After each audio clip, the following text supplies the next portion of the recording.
goes white, but the stars lingering in the fog of your vision go dark, a contrast of shock and disbelief. It's over. It's finally over.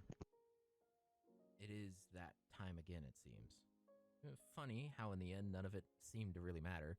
All the warnings, the enduring pain, the fractured friendships, losses and gains, and even the very bending of reality that seems to occur around you, chance warping events in an ever escalating spiral of unusual odds attempting to surmount an inescapable fate. None of it mattered. None of it. None of it ever will matter. So, yes, funny. Funny is the right word. In the moment, all those experiences, those incidents that seemed so cosmically important, but their actual impact, micro at scale, makes it all seem so meaningless. Looking back and down upon the ever cascading events that you believed to be your life and future, you find that they were nothing. Oh, it seemed so dramatic, terrifying even. Whether your death came at the hand of the headsman's axe, the spike of magic splitting your throat, or you evaporating into a burst of white light, the difference is little. The result is the same. Blood in the snow was all that remained. Where others expected to find a corpse, they found nothing. Just blood, lingering around the muddy snow where you fell. The pain is numb. Whether that is from the chill of winter or the peace among the afterlife, one can hardly say. It's hard to remember exactly what happened. You must have succeeded in some way, right? After all, the world is still here. Or is it? You open your eyes for what seems like the first time in forever and truly see. A hallway of dark, polished stone. This building, where it is illuminated quite well through various holes in the wall. There are windows and doors in this place, but no sense of direction. When you walk forward, you feel like you are just going in circles. Your form moves without fatigue. The telltale knot of muscles from hard travel and the tinge of long suppressed stress you couldn't even notice is gone. It is as if when you were walking around, there was a massive invisible boulder on your shoulders. But now the pain is gone. Now you walk freely for the first time. As you step forward and look into a mirror, you see something that should be impossible. Your eyes, your face, even your very shape. It is alien. It's unfamiliar. It is as if gazing into the reflective eyes of a total stranger. It has been some time since you've seen your true self, my old friend, comes an echoing voice down the hall. Confusion, unawareness. It is to be expected. After all, we've been through this quite a few times. You proceed down the hall, carefully investigating the interruption. Before you reach the room at the end of a hall, you notice that some of these mirrors contain peculiar scenes, though looking through them makes even a moment feel like a lifetime. You blink and the images of your birth, your life, and your bitter death flicker through you once more. Not every you, but one of many. The happiness from finding your soulmate, anger when they were taken from you, vengeance, sweet vengeance, when you destroyed the entire city of the mongrels that took from you what you loved, and the shock at the betrayal which ended your life at the hands of would-be heroes. Rage and fire at the dying of embers and a promise to sacred flame. All in the flicker of an infinitesimal moment. Then you were back to yourself. Not unusual, but empty. Devoid of purpose or drive, like an unfilled vessel. Some lives were more complicated than others, the voice calls again. You recover with a sharp intake of breath and try to forget the sensation of steel plunged into you, sharp and hard. Surprisingly, not painful, just quiet. The whole world quiet. Very few like to remember dying. It is understandable, but it is key sometimes. Come, no time to reminisce, unfortunately. You step forward and open a large set of wooden doors. It opens into an ornate library. The room being of aged and cured wood with a warm fireplace, the time of a cool, rain-dripped night, and the echoing of ambient firelight providing just enough light to read. Sitting on the table lies a strange metal contraption. It is around a sphere, almost making an orrery. However, around the base of the mechanism are 5 circles, one, the center one, hosting a glowing orb of power. The strange figure, almost wreathed in the shadow of gray and white, pushes an aging hand against it, and they all line up, flush against the edge of the table. Take the orb into your hands, you hear it speak. From this close, the voice sounds like a strange mixture. An elderly grandfather, but with little patience, sharp as a knife on silk. The orb is cool in your palm, but warms and flushes with mixtures of color. Inside the swirling orb, you can almost make out a figure. Something unknown, yet feels familiar. Ah, I see. Wise choice. Before you can even open your mouth to speak, the orb spins and finds itself back on the mechanism, fluctuating with power. I am afraid there's no time for explanations. Not this time, anyway. The others have already been sent. Our window is closing. I'm afraid you won't be seeing me again after this. I wasn't able to completely reset the timeline. Some might still remember you, I don't know. Remember, beware, be steadfast. He launches his hand at your chest and you fly backward toward a mirror of glass. The glass shatters and all around you is an infinite void. The glass reforms and you find yourself inside the swirling sphere, heading towards a tiny, tiny dot in the distance. A tiny ball of blue and green light, little as it is, begins to glow. Stars begin to populate the void, and you can see smears and smatterings of color and dust throughout the vast expanse. After a few seconds, in what seems like an eternity, you are joined by 4 other streaks of light, closing in on that mysterious, blue little ball. You hear once more the voice calling to you. Find the 9. You'll know when you see them. They are cloaked from my eyes, but will identify themselves to you. After all, they know you. Bring the 9 to the center, and all the sins of all your time might be forgiven. Those who wander most often find the way. You begin to close in on the ball, the world. You see a tiny, tiny speck in the center of a vast ocean of sand. A city, and in but a moment of an age, you have landed. In your mind's eye, you can almost feel a storied tone set in place.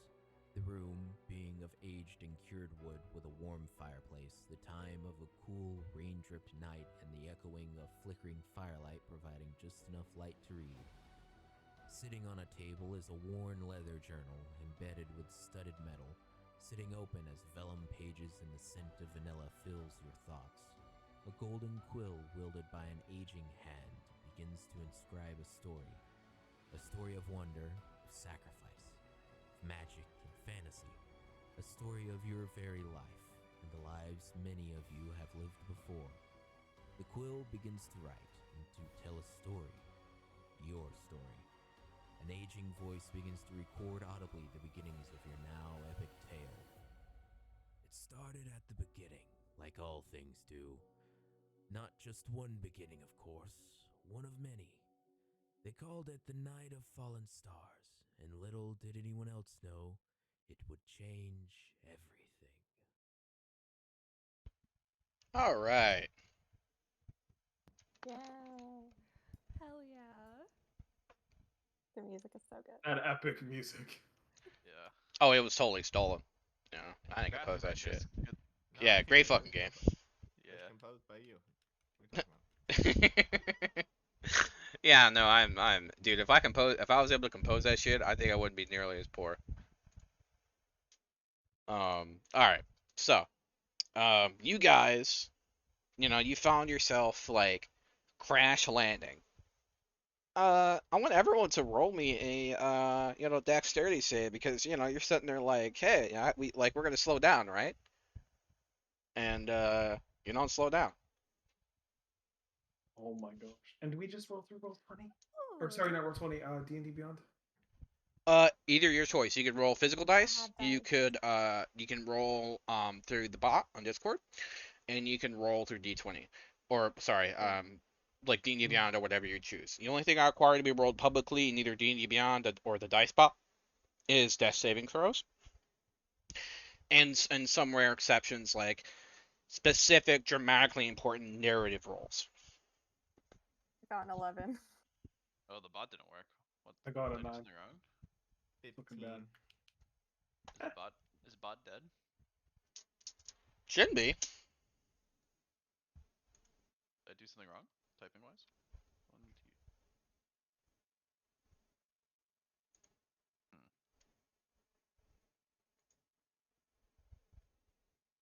1, 2. Wait, what?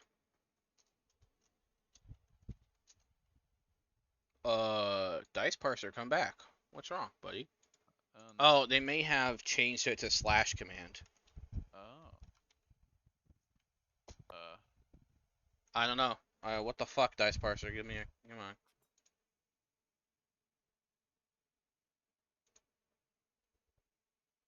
I have no idea. I guess just use D&D Beyond for now. Or physical sounds dice. good. So. Probably physical dice. Just gotta go find where to put them. I figured it out. Just cause then. You have to do a /r space and then whatever you want to roll. /r space. Oh.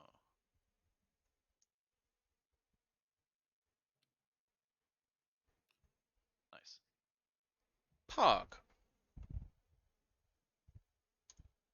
I have a lot of dice that I spent a lot of money on, so I'm just gonna put the roll that I got into the chats. Yep. It's how I usually handle things like initiative and stuff like that. I'll have you put it in like the bookkeeping or something like that for a period of time, and whatnot. So. Let's see. You don't use the my encounters? Crazy. Well, I mean, I can, but the easiest way to explain it is buggy as fuck. That's fair. Yeah. I used to use it a lot more until it like broke half of the fucking campaign. It just wouldn't work no matter what I did. So. All right. So if you guys roll below a 10, you guys are gonna start like feeling like some rising anxiety. If you roll like above like an 18, you're just chilling, But We rolled below a 10. yeah, below a 10. Forget anxiety. Okay. You're starting to feel a bit hot because you know what I mean. I mean, you are a comet, right? And as you all start lumping together, you get kind of closer and closer together. All of you start like swirling a little bit, and then you crash land in a sea of sand. And then everything goes black. You wake up sometime later. You're not really sure where you are. All you can really feel is that like, you're kind of fucking hurting, right? And in this like darkness, all of your eyes closed. You feel like you're laying in like a bed, and you just hear someone crunching a carrot.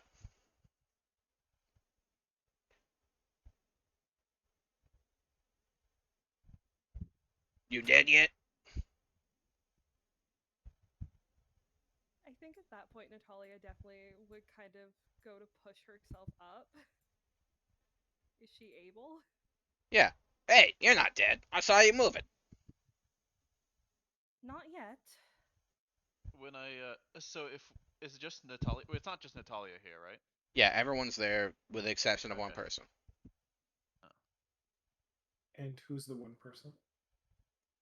Ronnie. I am not gonna try and push myself up, but I'm gonna like wiggle my fingers and toes, make sure nothing's broken. You're gonna see. Do you have your eyes open? Not yet. I don't want it to go away. You feel like there's there's like some ambient light. You kind of feel like a shadow on your face, like someone's kind of standing above you, and then you hear the loudest crunching of a carrot above your head you've ever heard. All right. If nothing's broken, I'll open my eyes. Theo, you will never sleep again if this character says, "Hey, what's up, Doc?"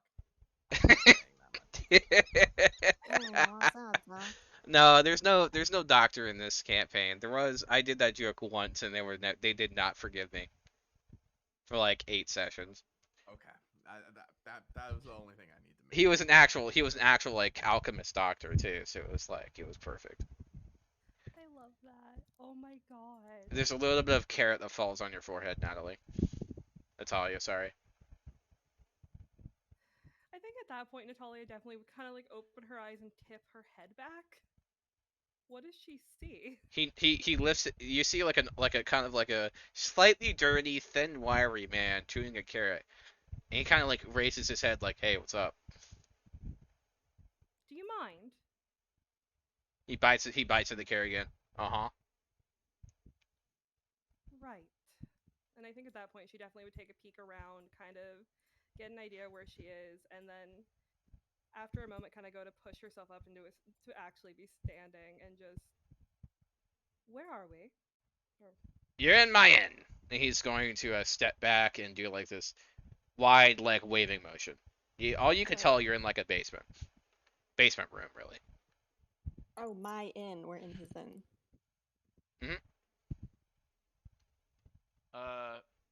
Verulo gets up and tries to look around. Does she recognize anything? Not really. Though it has like the similar kind of like dusty, dry, like absolutely no moisture, like no humidity. You know, like if you didn't know about it, you would say you were still in a fucking desert. Okay. She said, "Do you know how we got here?" Asking the man. Well, yes. I had to drag all of you here. It would have been easier if I had my ass, but one of you fell on it and broke it.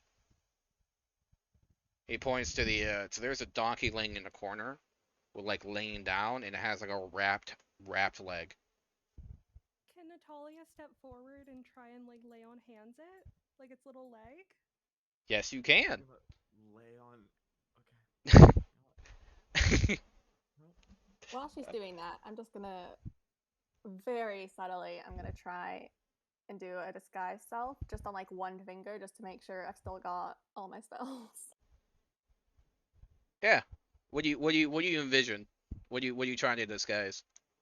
Just like two of my fingers. I'm gonna see if I can like, because it's a pretty minor spell, so I'm just gonna see if I can like change the nail color. You do. Okay. In fact, you notice that when you do so, it seems a little bit easier than normal.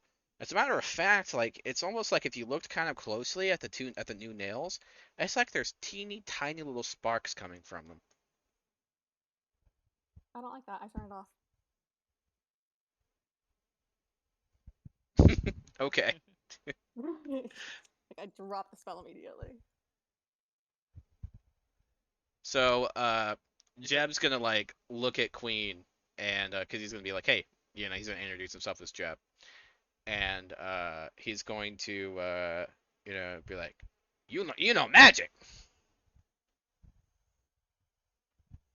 I don't say anything. And he's going to point towards Nelly, who's still laying. Are you dead? He clears his throat and goes to sit up. I don't believe so. Should we be dead? Nelly, was your character Nelly? Yeah.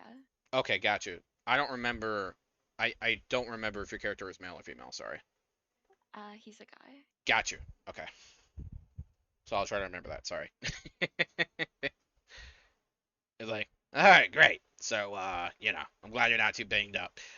You got any broken bones that you don't, you know? He kind of scratches his back. You don't need any more necessarily. I am fairly sure I need all of my bones, and he'll kind of stretch his arms out behind his head. And I don't believe any are broken. And he'll stand up quickly and sort of gravitate away from him. Okay, great. He kind of like leans back and does like the super duper old man, like really weirdly like he's very weirdly flexible, and he like leans back completely where his hand is like between his legs, and you just hear his like back pop, and you can see this guy is fairly thin, right? You can kind of see he's missing like two ribs.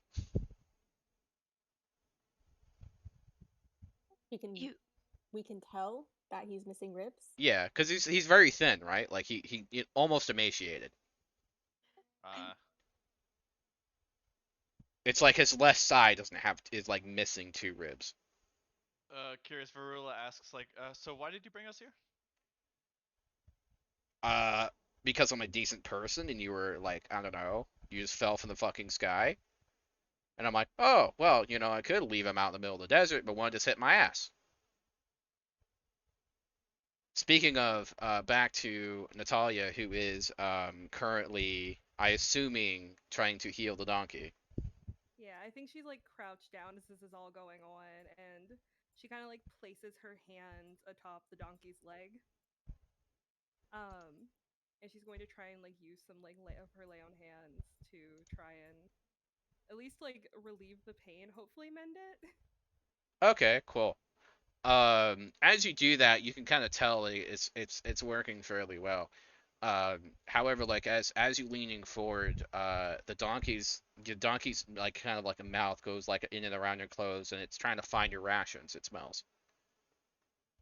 I think Natalia kind of stops first, just a second, and just kind of like laughs and goes to reach in her bag, and she just, well, I don't need all of them, and gives the donkey some of her rations. It eats everything, even meat, which is very weird for a donkey.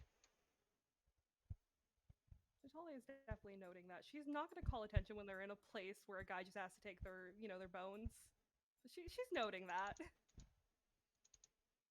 Can I insight check him? Absolutely. See if he wants to, like, kill us. Oh, that's a good roll. Okay. 21. You don't think he wants to kill you, but you don't necessarily believe that this guy has your best interest at heart either. There is definitely something unusual about him, that's for sure. May I ask why exactly you're on the hunt for extra bones that we may have? He points to his chest. Well, I'm missing 2 of them. I figure if I, he does a whole like stabbing motion in his chest. He's like, figure if I stick him in there. He kind of shrugs. And why exactly are you missing, bones? He kind of like contemplates while biting another carrot, and then responds in probably one of the most serious voices you've ever heard. Poker. Oh. I'm gonna insight that. I want to see if he's fucking with us. Okay, go for it. That was the last good roll. 14. It's definitely weird, but it seems like he's telling the truth. At least he believes it.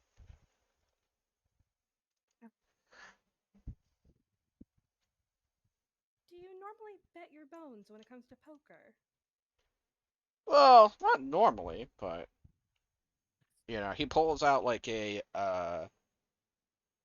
strange wooden thing that's got like some kind of like claw almost at the end. And he starts like raking against his back. He doesn't have a shirt on, by the way.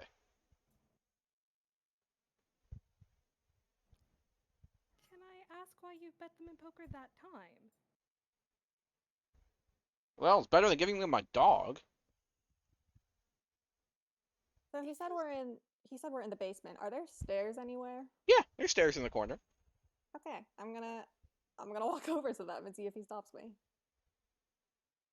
He kind of gestures. Well, if you're gonna go up there, you might as well get yourself a drink. He's going to mention, by the way, skip the 3rd stair. Okay. Varula says, "Thank you so much for saving us. It would seem. Would be love to chat with all the rest of you upstairs if you guys got a moment." Varula follows her out. By the way, would everyone like to roll me a perception check as well? I'm assuming I'm not rolling, correct? Correct. Oh, that's not good. 22. What was perception? You are very perceptive, ain't you? I am. And insightful, apparently. You notice your money's gone. Okay. Do I recall when I was, in comet form? You know that Did when I- like you remember you kind of had what you're supposed to, except you feel like you should have money. Okay. So do we all feel the same way? Yes. If you're going- take the time to investigate. I'm going to stop where I'm at. I am going to turn to the thin, wiry, unnamed man. I am going to just very casually, I'm just going to kind of reach into my pocket. Do I still have one of my daggers? Yes. I don't Yeah. want to start a fight, actually. I'm going to cast Charm Person on him. Okay. So he's got to make a wisdom save. You notice something weird. The spell almost fizzles. But the disguise self worked fine earlier. Yeah. It just doesn't seem to work on him. He just sneezes.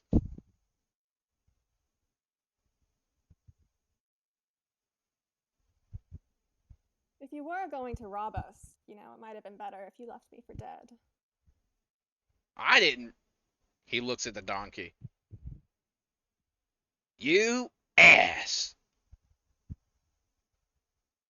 And well, the donkey's gonna look up at Natalia and like bare its teeth in like a guilty smile. Can Natalia insight check the donkey? I'm so alarmed by this donkey right now. Yes, you can.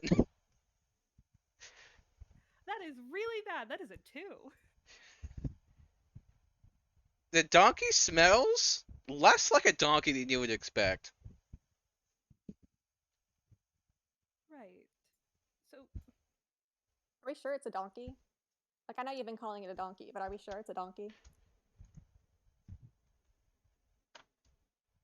at this point, I don't believe so. I think now would be a good time for Nelly to cast Detect Magic. The donkey has a spell that is changing its form. Cast upon it. Yeah, polymorph. Yeah, Nelly is going to point at the donkey and just say, "Not an ass." Do you want to elaborate on that?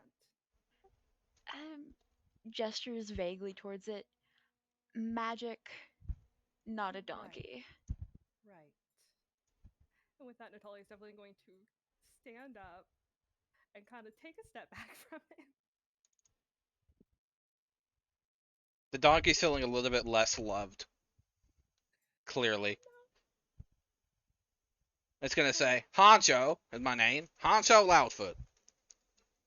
And this bastard, he points his formerly injured paw, turned me into a fucking donkey. And then he's gonna start arguing with him and being like, you're a piece of shit, Jeb. And he's like, well, you shouldn't have fucking stole from me. I'm gonna walk over to the donkey. Or the not donkey. The donkey that used to be a human or whatever. Honcho Hi. Loudfoot is very clearly a halfling name. The halfling name? Okay, the former halfling. And he's Do gonna you start. make a habit Go ahead. of robbing from nearly dead people, Honcho? Well, I didn't know if it's I don't know if it's robbing as much as well, I didn't think you're gonna make it. Obviously. How about you return what you stole, or I'll break your leg again. No, you wouldn't do it. I just had it nice and clean. Not only will I break your leg, I will break 3 of them. Where is my money? Okay, but you're not gonna like it. You ate it? I might have done that, yes. Well, then I'll just have to slit your stomach open and take it out Okay. this way. I'm feeling. He's gonna plead to the right. I'm feeling some hostility here. He's gonna start. Yeah, hell yeah. Let's not cut him open, preferably. I was able to assist you and heal your leg, and you also ate some of my rations. While I was unaware of the state that you were originally, well, I think that deserves compensation if you're going to steal from me. Well, I mean, you're really nice and. Okay, fine. It's not my stomach. It's in the bag on my back. I checked the bag. All the gold's there. Hang on. Do we know Do we remember? Do we remember how much gold each other had? Because I don't know. Yeah, I haven't yeah, totally yeah. forgot. It's on. It should be on your sheet. So Okay. All right. Well, I like take my amount. You Pass you it to hand the the next bag person. you hand the bag around. Yeah. Yeah. Okay, so Oh, we all yeah. have our money back. so And the, then just as an experiment, just partly as an experiment and partly because my magic's on again, off again, I'm going to see if I can cast Mind Sliver on Honcho.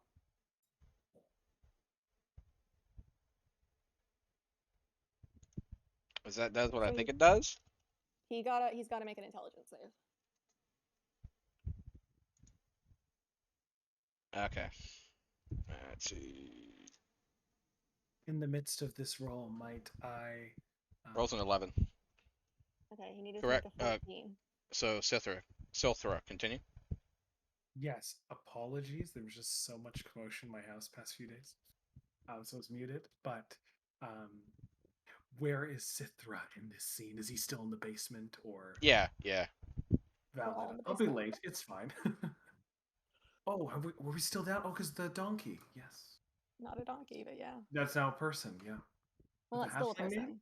I mean, it's still a donkey, but it's turned out to be a person. Okay, so since he didn't make the intelligence save, he's going to take 5 points of psychic damage. He's reminded of how he can no longer have crumpets and biscuits and tea, and he was bawling. Okay, good. That makes me happy. I turn and I start heading up the stairs now that I have all my possessions back. Everyone, roll me a perception check, please.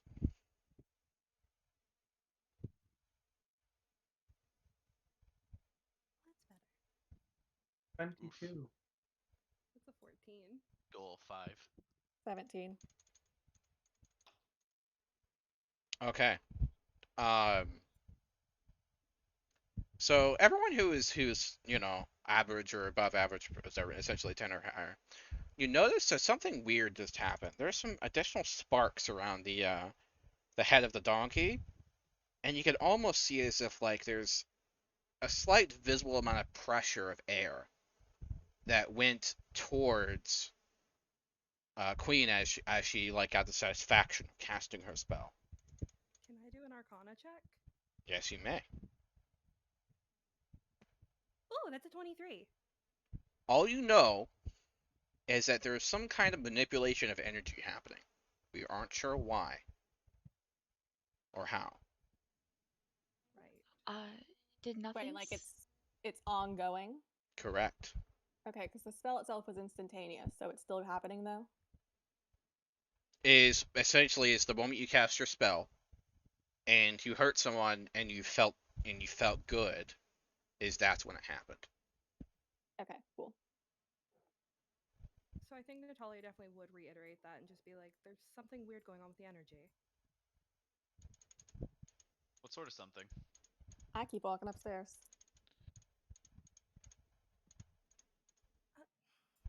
I'm not quite sure. It's almost like it's being manipulated.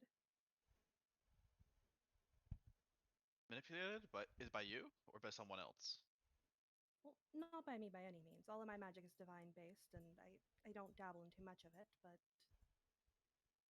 I will slither from the shadows and join the conversation.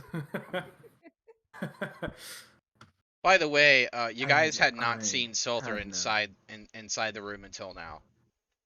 So suddenly there is a snake person. I know my demeanor might not be one of someone who's trustworthy, but I do promise I have no idea what's happening either. And he forces a sort of awkward smile. I definitely think Natalia would have jolted a little bit at first, her hand flying up to go naturally to grab onto her sword hilt. But I think she calms herself down after a second, and she just, fair enough. I don't think we're going to get many answers down here. And I will be honest, and she gives a pointed look towards the donkey. I'm not sure if I trust any answers we will get down here. Silthra, quickly. Do you, good to see you again. Do you by chance know how we got here?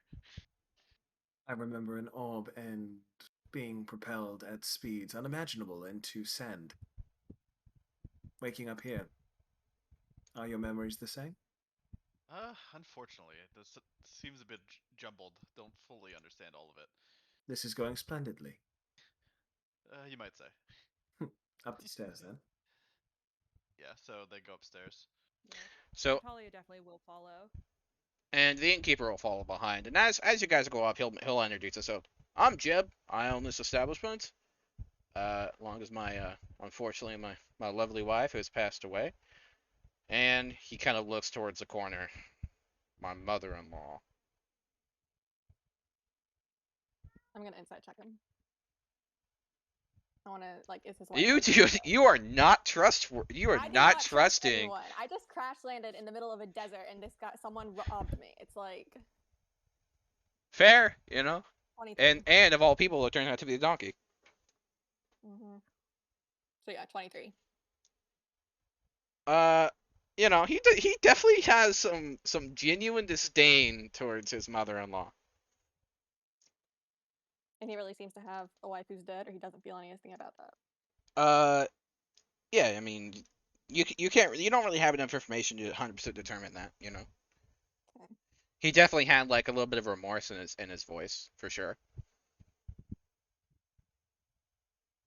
And he's going to give you the tour. This is the Salty Adventure. It's a inn at the edge of the Sand District, which essentially is like the district that like adventurers and people of low rung of society, etc. That's where they live, hang out, do business, and things like that. In order to go further into the city, like up into the upper districts, which are literally built higher, you have to know someone and have like, you know, genuine repute and everything. Like if a guard catches you up there and you shouldn't be up there, bad things happen. Like usually they'll beat the shit out of you and throw you back down, kind of thing. He gives you kind of like a tour of the city because it seems to him, as far as he knows, that Okay, hang on. So to get into the upper districts, we have to know someone. yeah, And then we're right now in the lower districts with like yeah, the dregs. you're in the Sand District. It goes Sand district? sandstone, granite. Yep. Sand, stone, granite. Yep. And you know that's the basic rundown. That being said, even in the Sand District, you'll be able to find, for the most part, most services you would need as a low or middling level adventurer, or trader or anything like that. You know, he will warn you not to step outside the city walls unless you're in a blimp or you're following the Pilgrim's Path, because there are things out there that will kill you and eat you very easily. Will they also rob us, or will they just kill us? They're monsters. Curious. He describes like sand sharks and things like that swim out in the dunes and eat people. It sounds like we're not too far from home, Sithra. Ah, splendid. Other things slithering about.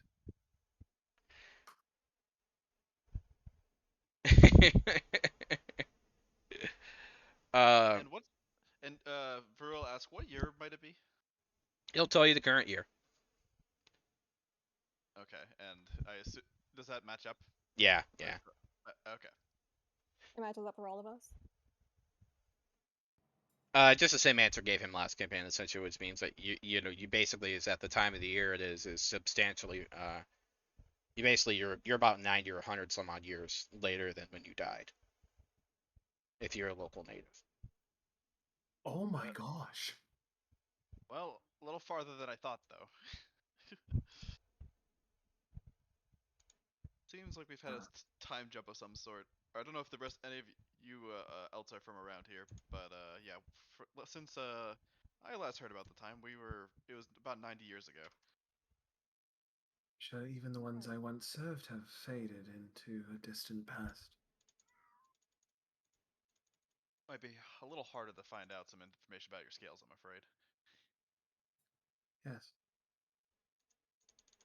Likely to be a journey. So Incubus has introduced himself as Cheb, and he's going to point you out to a table in like one of the corners, and it's a pretty big table. It's a pretty round table. It looks actually fairly like well made, even considering like where this place is, right? And you notice that he's going he's gonna offer you guys some food and wine and things like that. It's truly appreciated. I don't touch any of it. I don't trust him not to drug us. And he's gonna be like, oh well, only thing we have left is the super expensive shit, and he's trying to talk this up, and then you see like an older lady, kind of like she's got to be like in her 60s or 70s, right? You kind of like see her left ear kind of like prick up a little bit, and she turns around and squints at Jeb, and then she grabs a broom and marches on over to him. And then she starts swinging on his head like, what have I told you about lying to my customers? He's like, this is my end, damn it. And she's going to start like beating the shit out of him with a broom. Get out of here. And he's going to run out to the back. And she's going to lean in and say, I'm so sorry, that scoundrel.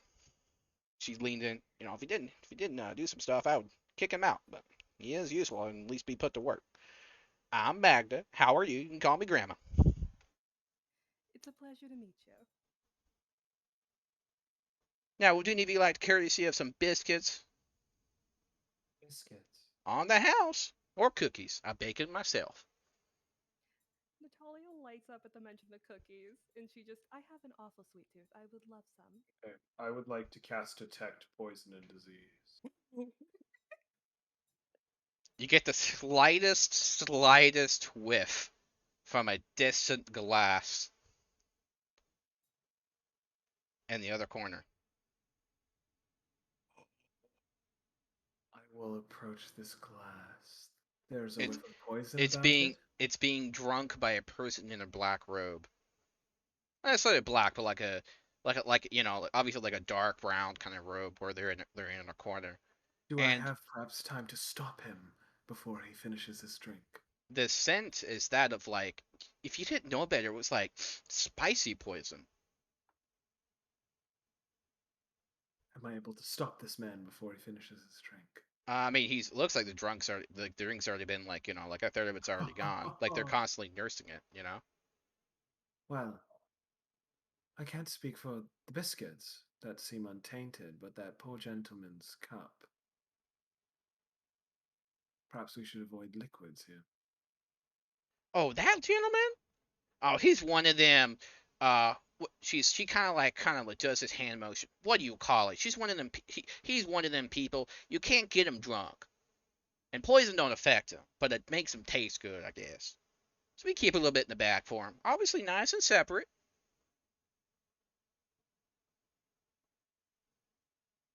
Right. Just saying. Alright, Verula grabs some Antonio cookies.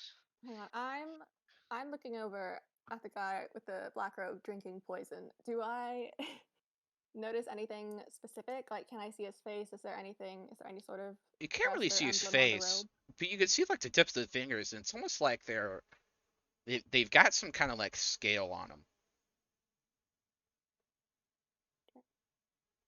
Okay.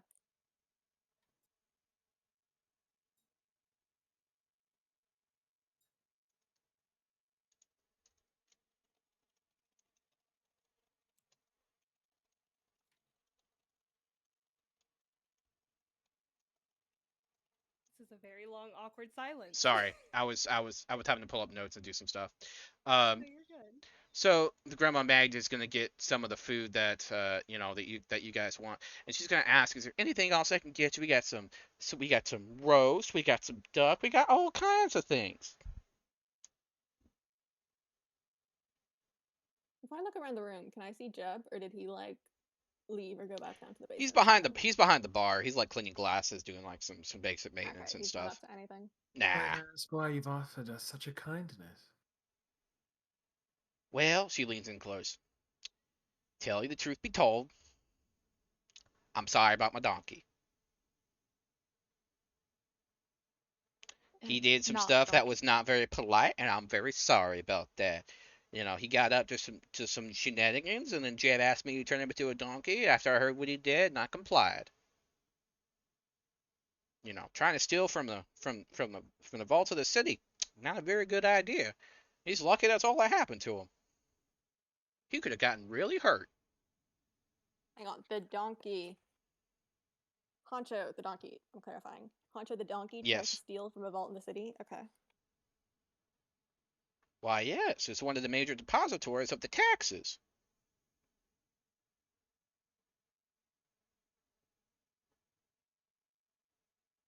And I don't know how he got caught necessarily, but from what I understood is that he got into trouble and he had to be turned into a donkey so he could lay low for a while. And he done and does this. Oh my god, they're hiding a criminal. You know, but I never did trust his shifty eyes, but I tell you what, he is the sweetest donkey I've ever met. Well, we got our money back, and I'm happy to have some biscuits and cookies. So thank you. And they taste amazing. They taste like love. Barilla I takes don't eat them. many of them. Queen's like, I don't eat them. Oh, no, I do not eat them. I don't trust anybody.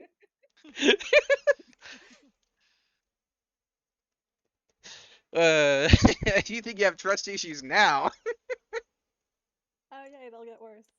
Yes, yes they will. Yeah. All right. And so, she's gonna ask you. So, what are you up to today in this town? I know that you guys woke up, but what were you doing out there? All I know is that some injury happened, and my poor little dog had a broken leg, and unfortunately, I can't really cure things like that very easily. I've already taken care of that. Aw, thank you very much, dear. I appreciate it. It's not a problem. You're very polite. Is there anything I could do for? Would you like a what did the locals call it? Putin? No, potion. If you're offering, of course. She's gonna pull out like a little red vial, and it's not something special, but if you get like a broken leg or someone cuts you up pretty good, this should help a little bit. Thank you, truly. And Natalia's gonna take it. She's gonna hand you a potion of healing.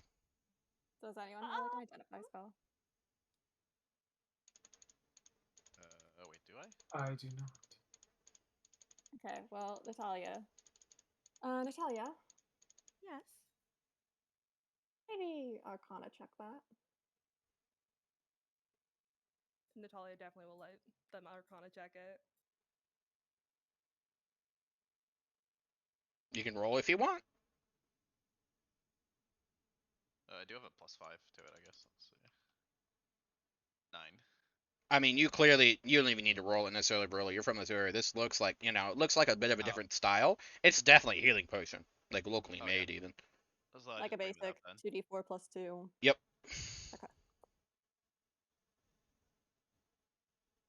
Okay. Worth quite a bit actually, by the way. Well, Varula also mentions that.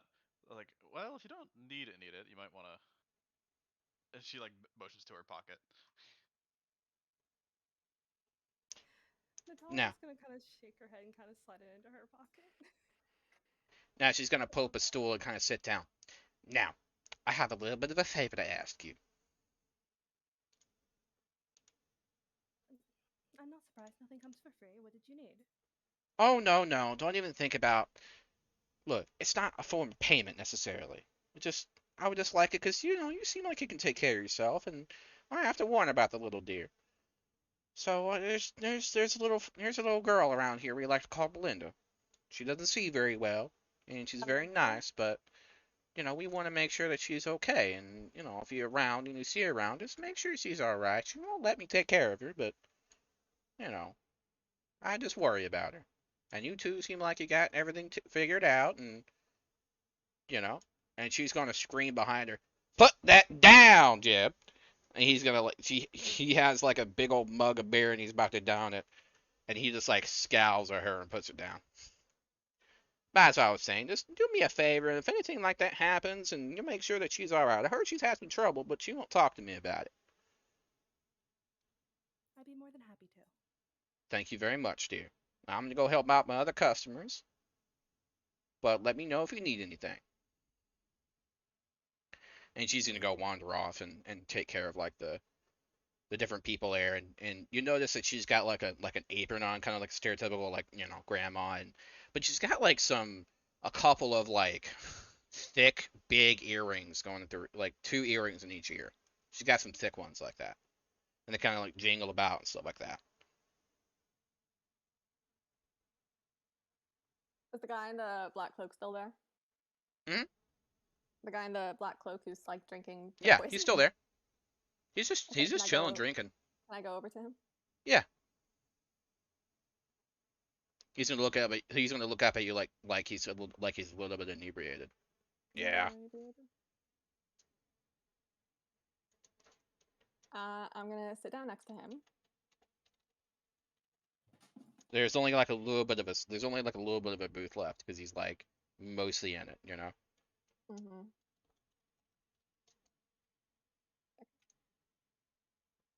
Yeah. Interesting robe you got there. Well, you know, it's hot outside. Now that I'm closer to him, can I see any sort of crest or identifying? You can see inside of his robe. You know, he's clearly like a Yanti. Okay. Oh, dun dun dun. Would you perhaps like to come meet my friend? I think you two might get along. He holds up his right hand, and you kind of notice there's like a scar almost, right? And it has like a kind of like it's kind of like it's burned into the flesh, almost like a brand. And he's like, I doubt that. Does he seem? Does he have like a lot of pockets? You can't really tell if he's got a lot of pockets underneath his robe. I mean, you assume he has at least two. I'm trying to tell. Like, does he look like he's got like weapons on him? Packing. I mean, he's got like a small dagger on him. So, when you come here to drink your lovely glass of poison, do you ever encounter any problems with Jeb and his lovely little donkey? His donkey, not so much. Although, it seems weird because now you think about it, I did make a comment about it, and then it bit my ass, almost like it kind of knew what it was talking about. I'm sure I'm exaggerating, of course, but Obviously. Follow-up question. Did you hear anything about a robbery at the city vaults a little while ago? I'm sorry, attempted robbery. well, as a matter of fact, I did. How'd you do? Let's see, he's gonna like, point down. He's gonna be like, well, it's kind of hard to remember, cause he kind of raised his glass. My glass is empty. I would be more than happy to fix that for you. He's gonna gesture over, and Grandma Magda's gonna bring over a drink for him, and it costs about 3 gold. Of course it does. Okay, I pay it. I very much appreciate it. There's a halfling, an elf, and a human, and they broke into a vault. Probably understand, quite a bit of money went missing, and maybe some powerful items too. But they're keeping it all hush hush. Why would they keep it quiet when they want to get the word out? He looks up to you. If you were an individual, let's say of less moral integrity than others, and you heard that a massive amount of treasure was stolen, official treasure, mind, mostly in the form of rare artifacts, objects, blocks of gold and silver, and various intricacies like that. Imagine it disappeared, and then imagine you knew where it was being transported through an open area with absolutely no place to cover, aliens enclosed, and no witnesses. What do you think would happen? I imagine, and I leaning close too, something would go terribly wrong. Oh, I know. And if if there happened to be a position where you were to, if I were to find myself in need of, say, some relatively well-equipped individuals to make a problem go away, do you think I could find someone who could do that? Well, I've always been known for being a problem solver, but I'm afraid I'm still trying to find my footing after a recent fall from grace. Well, I'm sure 10,000 gold easily would rectify any footing issues. As he takes a drink each. Do we hear this, or is this? I assume that she's having a separate conversation. Yeah, she's having a separate conversation over there. Sounds good. 10,000 each for the 7 of us. He coughs up a little bit. Yeah. 10,000. I'm gonna insight check him.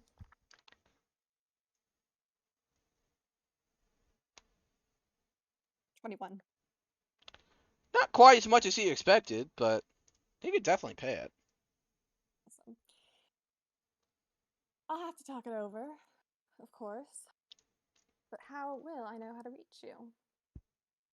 He's going to pull out a small cloth from his robe, and you can kind of tell, like, when he holds it in his right hand, like the wound that's on his hand, he kind of crushes it into it, and now like the cloth is almost being colored with like the blood that's mixed into there, and it has like an imprint of the symbol on it.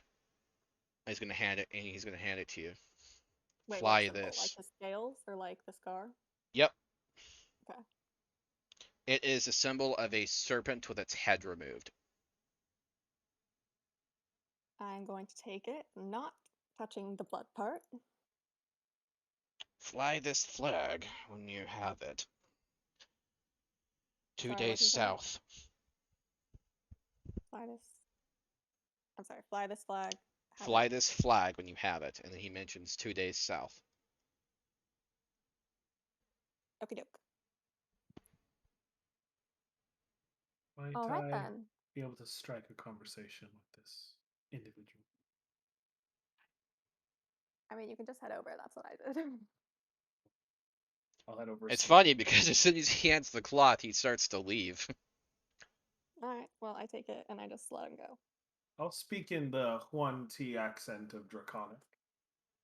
He stops and then like he immediately rotates his head. And you're gonna hear something. You hear something kind of muffled, and he quickly leaves the room. What? How do we feel about a high-speed chase, session 1? You take a dash. Because now I'm going after him. I assume you take a dash action. Yes. All right. As you do so, you notice I he. do have 40 I'm movement. gonna follow him. So 'cause it'd I be don't want anything to 80. happen Does to that make my a employee. difference? Hopefully. You actually get close enough to see him teleport through Misty Step. Oh. Misty But Step it's only, like, 30 feet? weird because it's almost like the Misty Step that he did. It's almost like he jumped through the air, like his feet kind of like did the spinning motion, and it's almost like air.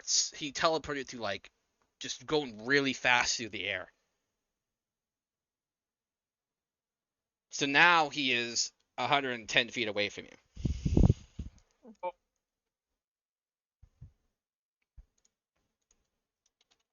Do If I I see remember him? correctly, Misty Step was 120. I thought Misty Step was 30. I thought it was 30 feet. Was it? Yeah. You're right. I'm sorry. Okay, so he's 40 feet away. My bad. Okay, I will dash again. I'm pursuing him. I'm still following. I'm pursuing him. He is also doing a dash action. Is he a monk with 40 movement like me? Yeah. So he's going to get to like a left of an alley, and he's gonna dart down it. I will also dart down this alley in hot pursuit. Why run from a countryman? I'm gonna stop at the entrance to the alley. I'm gonna peek over and I'm gonna see if they're still inside it or if they've vanished.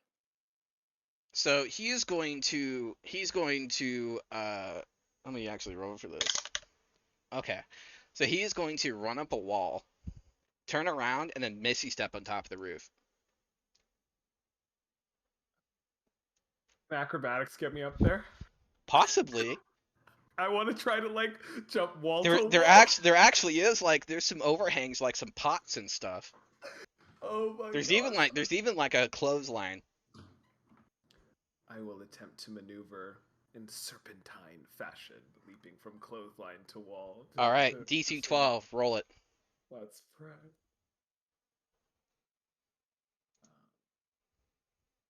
All right. Oh, a nat 1.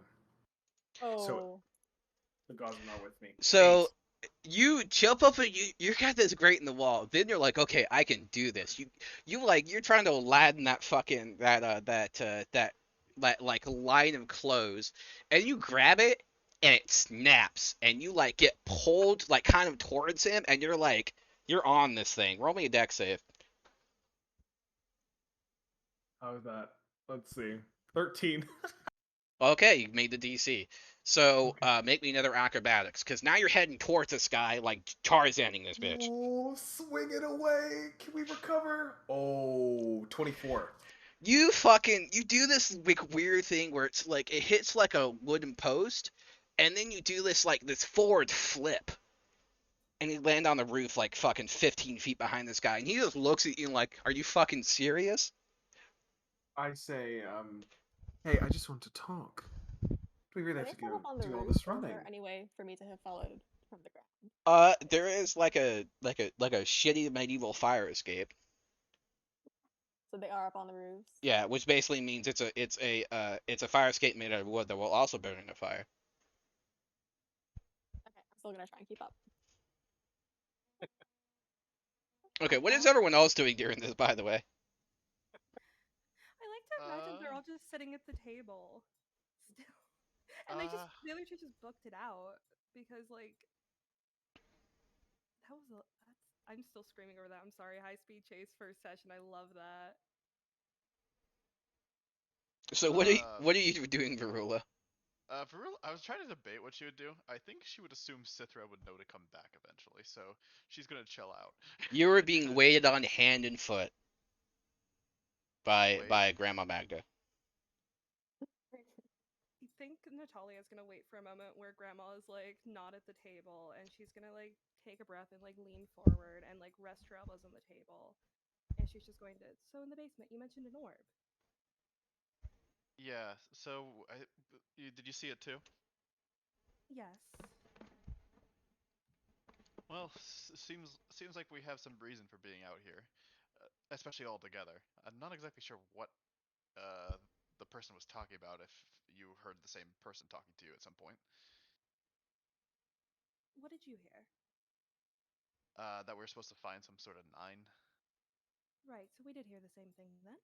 Yeah, and I counted. I don't see 9 of us, so I assume that's not us. I assume not.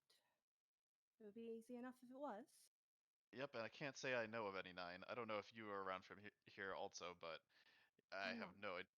Okay, well, that's a step of trying to figure this puzzle out. Where are you from? Theo and I never established this. You can say you don't remember. That's fine. All right. So I think Natalia would just kind of let out a breathy laugh, and I wish I knew. Yeah, some things are clouded for me too. Can't seem to remember. You just have vague memories of your past family. That's it. Yeah, and she reaches up towards her neck and grasps at thin air while she tries to think about something. Is there do you have any clues on what we should probably be doing next? Something to find this 9. I am curious to find out more about whatever we're supposed to be doing here. I mean, we could ask. I mean, I wouldn't ask openly. I'm going to be honest, but can't say I know of anyone here who might know. Then again, I don't think I know anyone anymore. I don't know if you heard me mention, but this seems to be my future of some sort. The place I used to live's future, at least. That has to be difficult. Yeah. I didn't have a ton of roots, but it is a little disturbing. Fair enough. And I think with that, Natalia kind of is gonna lean back and just, Grandma. Yes, dear. A bit of an odd question for you. Mm-hmm. Do you know any stories about any large groups, like a group of 9 or so? Lore, anything of that nature? Well, I do know that sometimes when two wolves really like each other, they have, for some reason, they always have around 9 pups, and that's how that's how we're gonna be. I do Right. not want to hear this story. She's talking about. So now we're gonna go to the other scene. Okay. All right. So Sithra just said, "I just want to talk to you," and you'll notice that he is like, kind of like leaning back a little bit, kind of like ready to dash. And roll me a perception check, Sithra, while this little showdown, while Queen tries to catch up.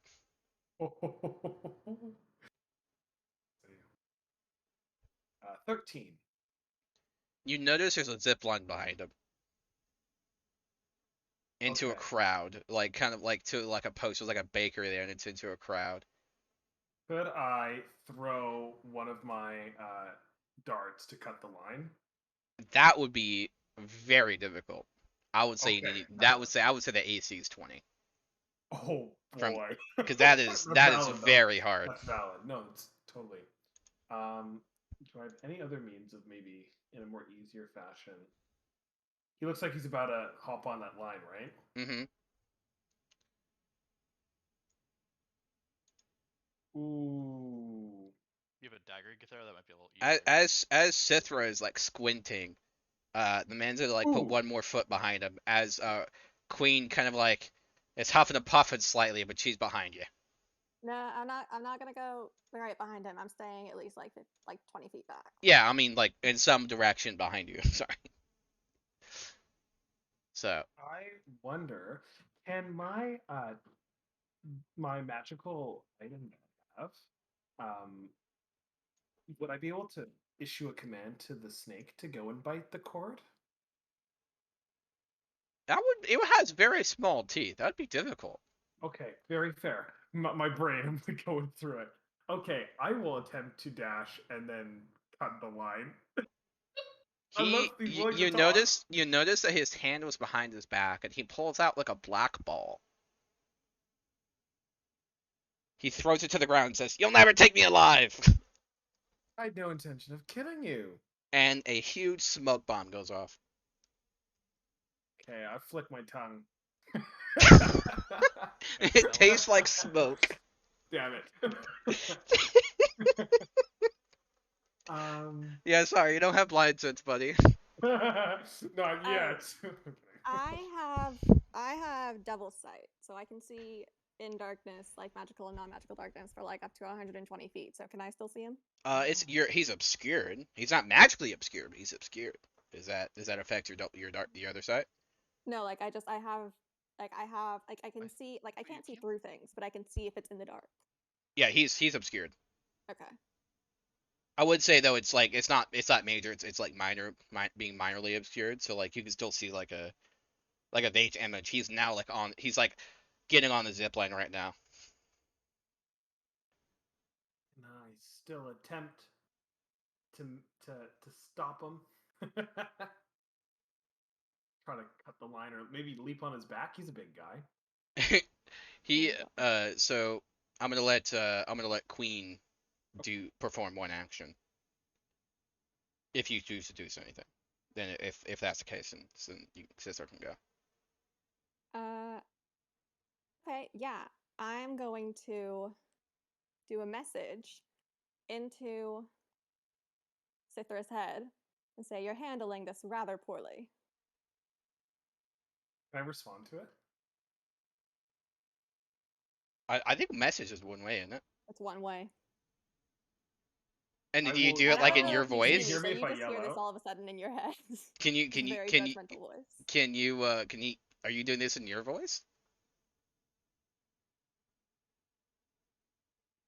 Or are you not trying to hide that it's you? I'm not particularly trying to hide that it's me, but also no, I'm actually reading it now. They hear the message and he can reply in a whisper. Okay. Oh. I will hiss back. Well, I tried telling him I wasn't going to kill him, but that doesn't seem to have helped. When I has guess that ever helped, Cithra? When has that ever helped in your contracts? Thinks about it. I have actually probably told 99% of the people I've killed, I'm not here to kill you, just so I could kill them. It's horrible, actually. Oh yeah, you're right. Oh no. I don't blame him. All right, now I'm rolling an acrobatic for the NPC. Very valid. Fuck. All right. Let me roll severity. Oh, as I messaged, by the way, though, after speaking, I'm just gonna walk up since now that the other guy's ziplining off, I'm like next to him.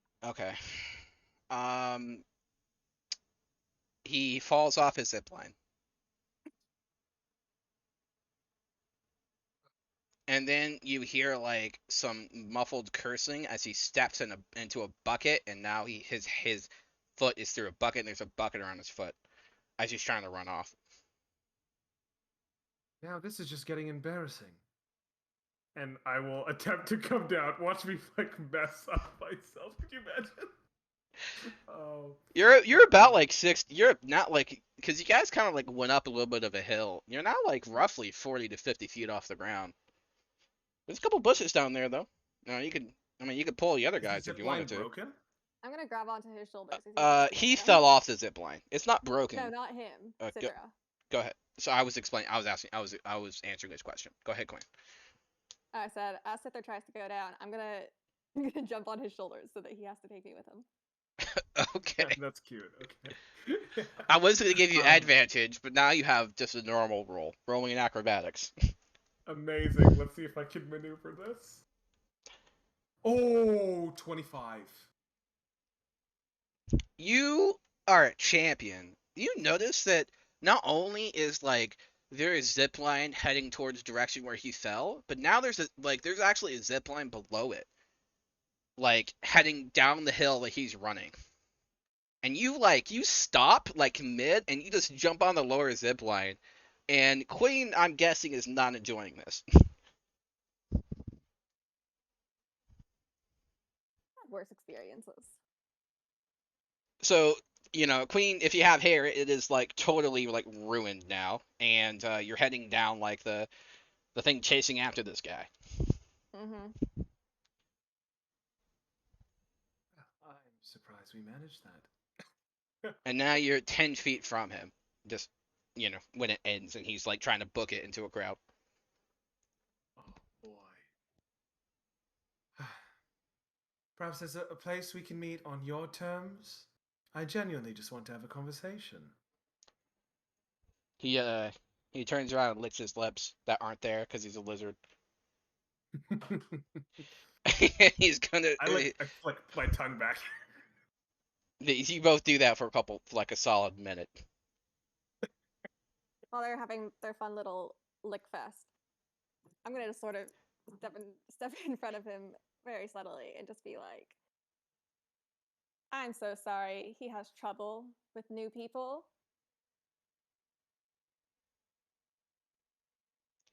I see. I was cast out. Any member of my race would kill me. And it seems perhaps you and me have something in common. I would also kill any other of my race that was the same. Well, now you're just being a poor sport. That it would seem. He's also reaching behind his back now. Do we really have to do this? You could just walk away. Okay, I'm gonna try this once more. I'm gonna try and charm person him. All right. I want to just diffuse the situation. Nice. He rolls a 17. Shit. Okay. I liked you regardless. I just don't want anyone getting stabbed to death out here. Blood is so hard to wash out of white. He looks at his ruined pants and robe. I know the My feeling. outfit is like totally white and blue. He's got like a mud and dust and dirt. Perhaps we could share a glass of poison. Perhaps. There's going to be a Goliath carrying like a sack that runs like past straight in between you two into an alley. And then you hear like some guards yelling, "Get him! He's a thief!"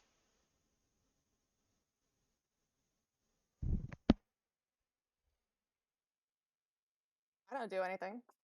About the Goliath? There's 3 Is it- coins that fall out of the bag when he goes into the alley. Coins? Coins. Yeah, Shining I don't do gold anything. coins. I'm letting him go.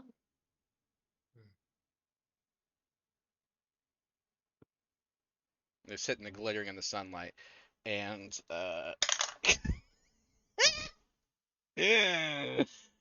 one is kind of rolling towards in between you two, by the way. Can I roll perception, see if I notice if it's like about to explode?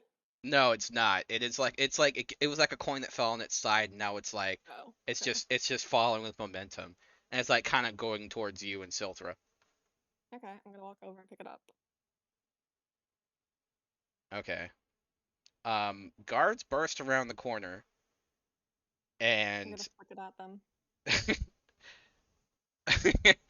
I saw that. They're the thieves. They're the thieves.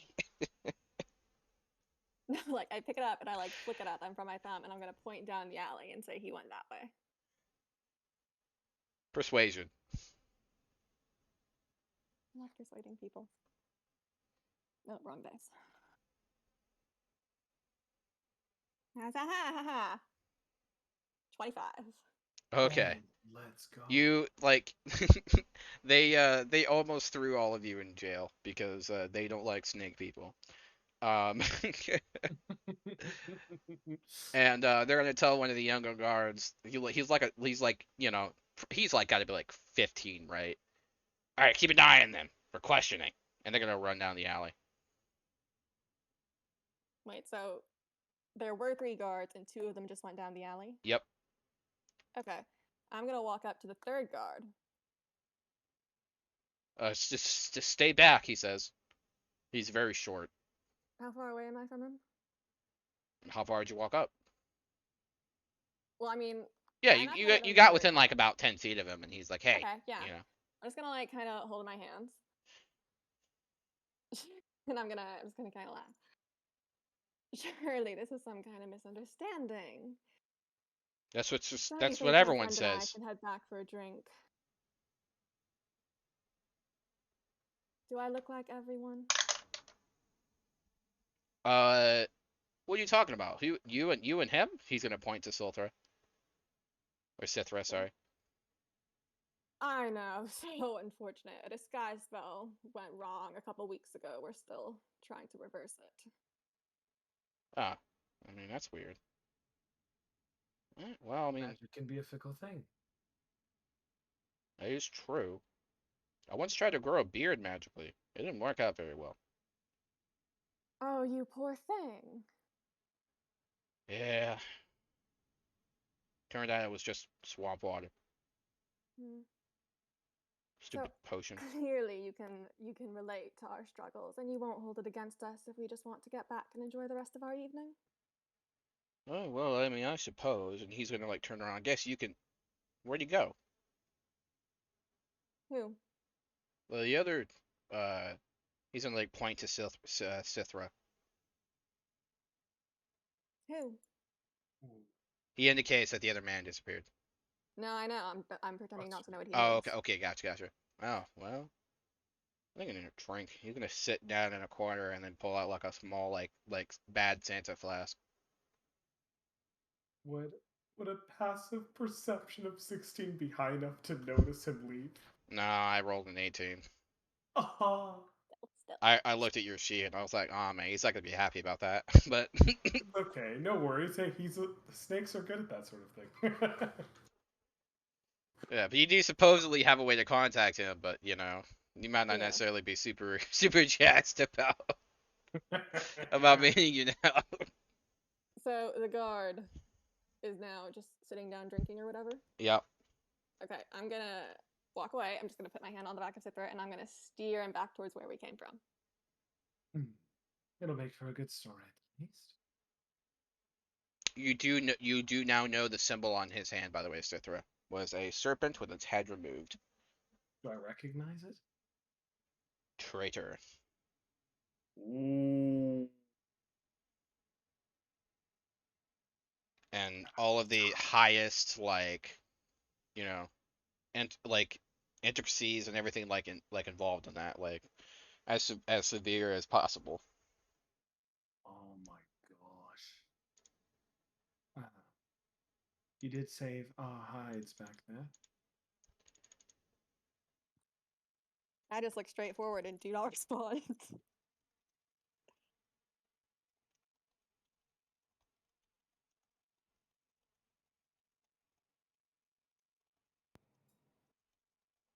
Then it should be a quiet journey back. Yes. You it takes a little bit, but you guys managed to get back to the inn. And it, a little bit more dusty and dirty and things like that before. Right. Is there a bathroom where I can like press the digitation and clean off? Yeah, there's a powder room. Okay, cool. I'm gonna go in it. I'm gonna fix my fucking hair.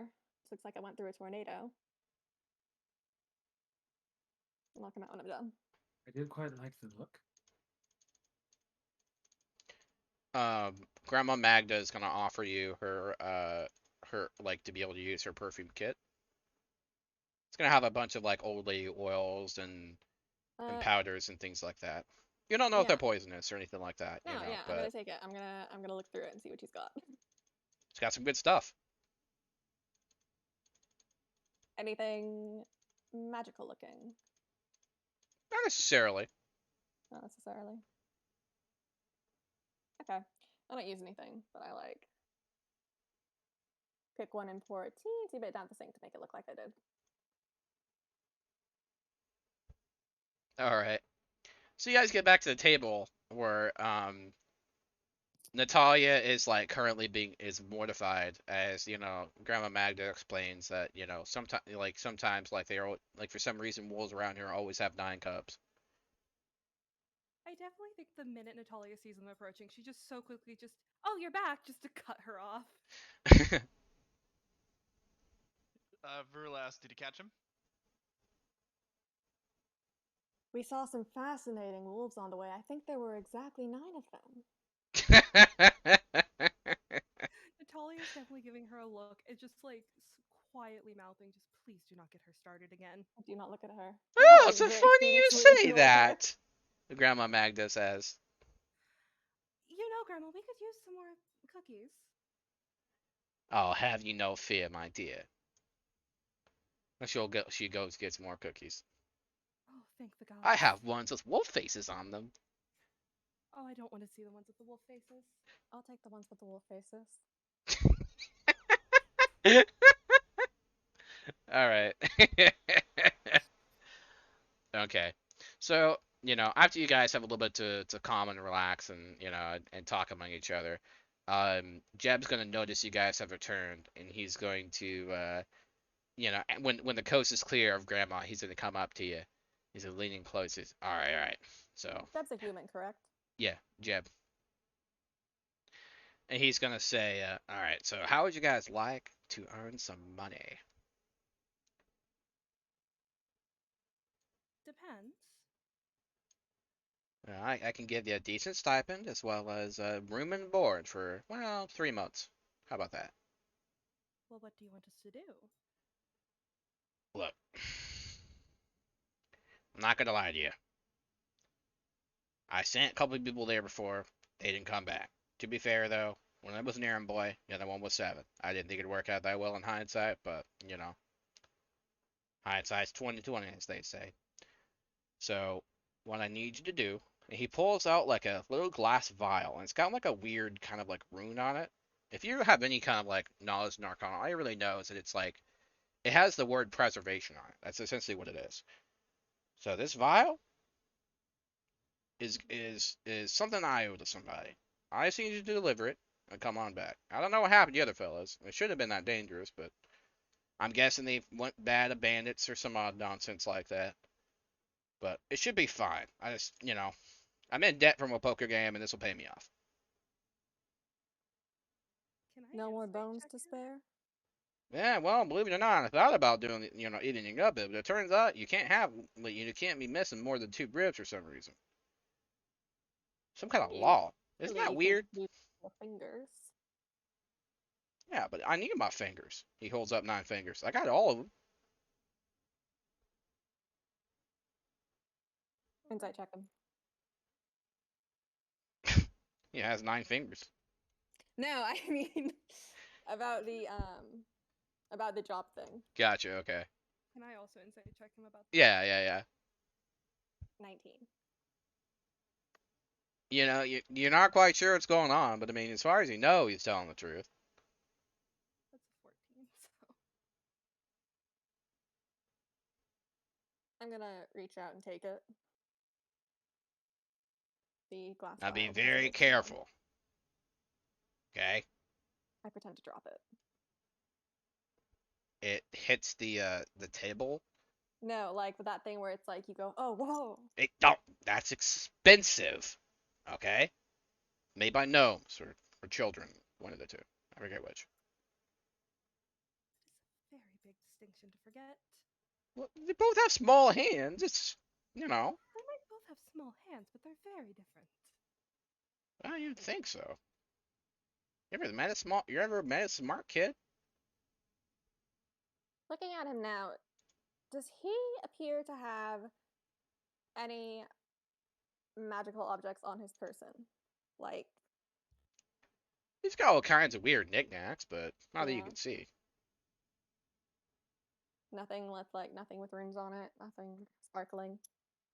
Not that you can overtly see. Okay.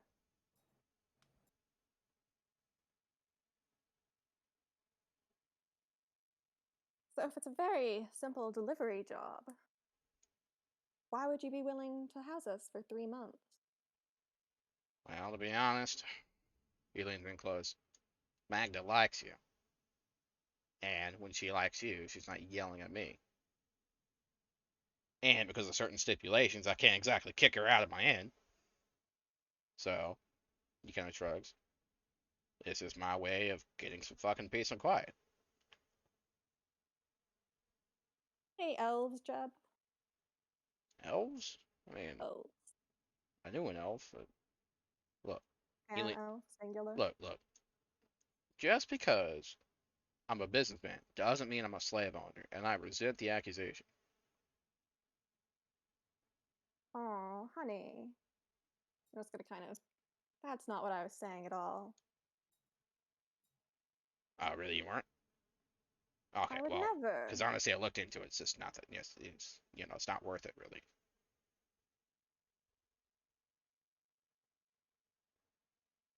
So In this it's city, no. slavery is legal, by the way. Mm-hmm. You do know them though, elves? I mean, pointy ears. Pointy ears. Friends of Honchos, maybe? Ah, well, I mean, I'm sure he knows plenty of people. Like one of those, he kind of does the whole like motion of around 6 feet or so.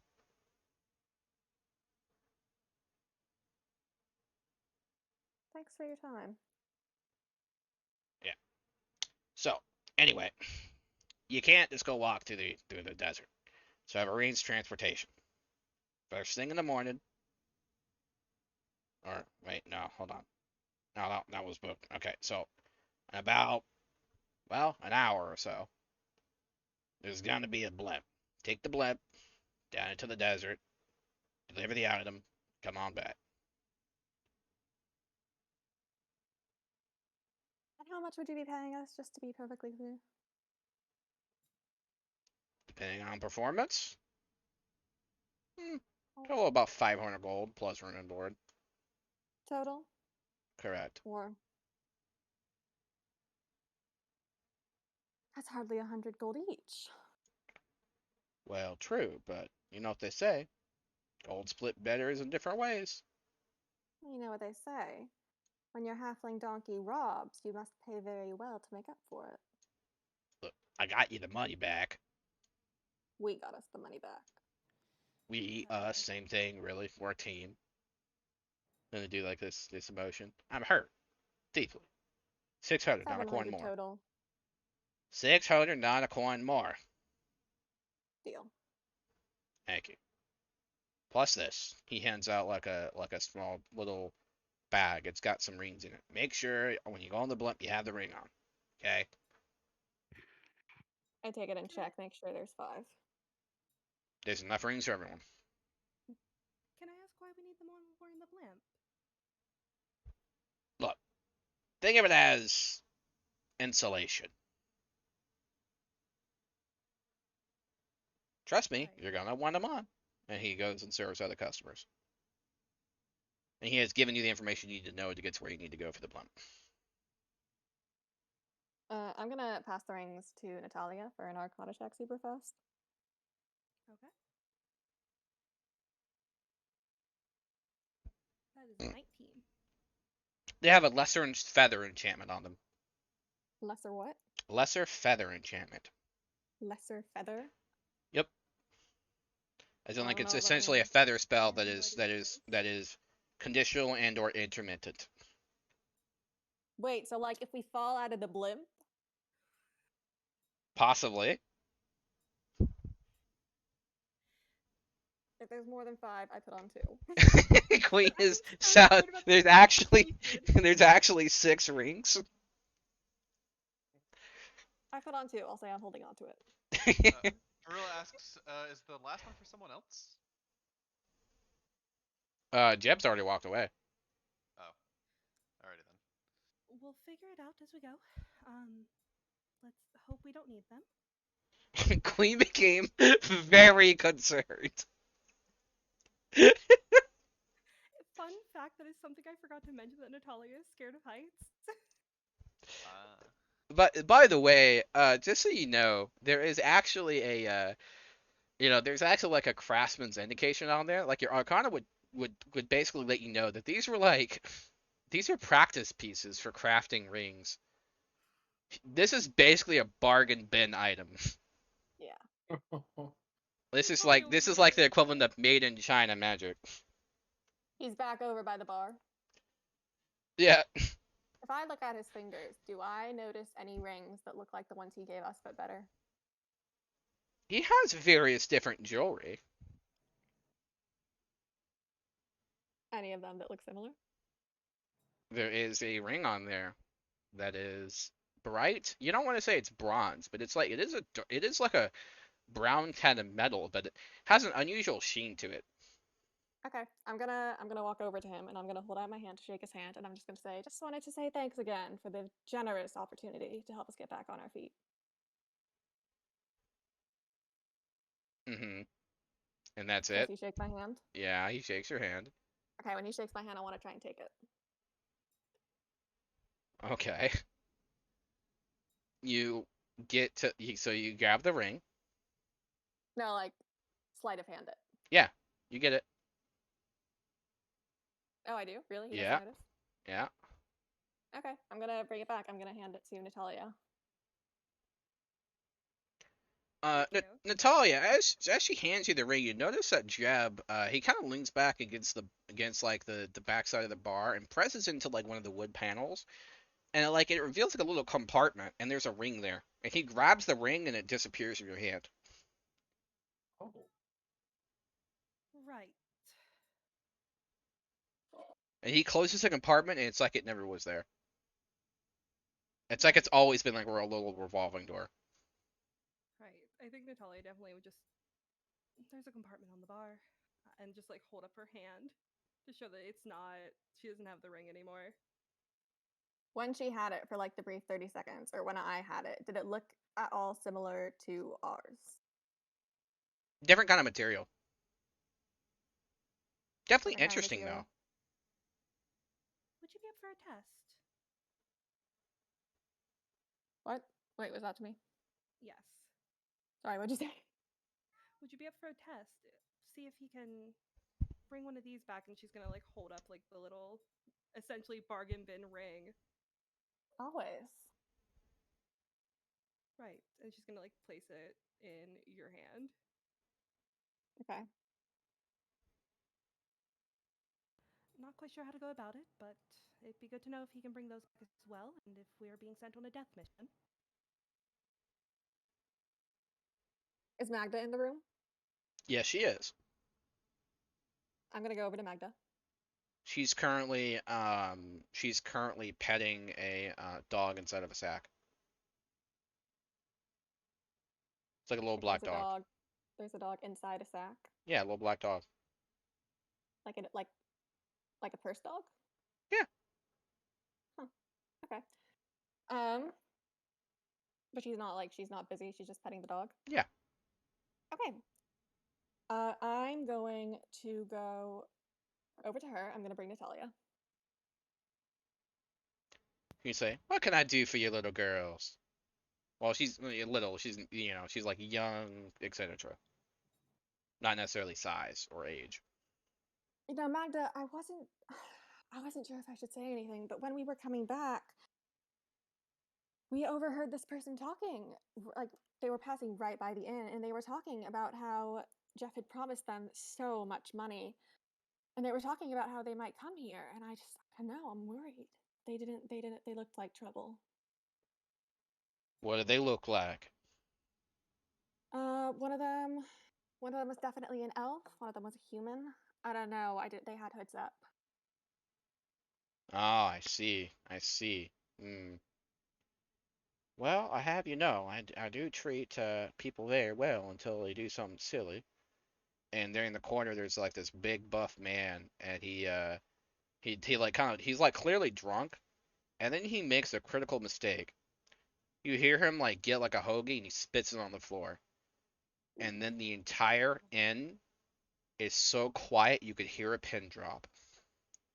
She's gonna lean in. She's gonna lean into you. She's like, "Give me 1 second, darling." And she's gonna go over to this man and grab him by the fucking ear and drag him upstairs. He is kicking and screaming, and it looks like she's not even struggling. I feel like we should be concerned about that. I feel like I want to know what the fucking ring is. Perhaps she's a barbarian of sorts. Well, if it makes you feel any better, Natalie, Vrula takes off her ring and gives it to her. I probably don't need this. Gives it to Natalie just to give her some more peace of mind. I appreciate it. Natalia, sorry, yeah. Well, no, we each have a ring. The problem is our rings are shit. Well, Yeah, You hear a scream as a man falls from one of the windows upstairs. Right, let's not get on their bad side. What does Jeb do? He's just sitting there and he's just like shaking his head, like stupid is as stupid does kind of thing. He doesn't go outside to clean it up. No. While the rings might be shit, they probably work intermittently, so they should stack up if you have more of them, I assume. Besides, you've already survived one fall this campaign so far, right? Natalia, Yes, you remember where you saw him open that cabinet, right? I do. What are you thinking? I'm thinking just get him outside. We could chat. Right. So here's the thing with that. With my own oath, I cannot necessarily watch you do it, but if I don't see you do it, there's some leeway there. There's suddenly a way there. What? With my oath, I cannot watch you do anything that you're planning, but if I don't see you do it, because I'm assuming you don't want to actually talk to him, there's some leeway there. Heavens, now. Can you point out to me where you saw it?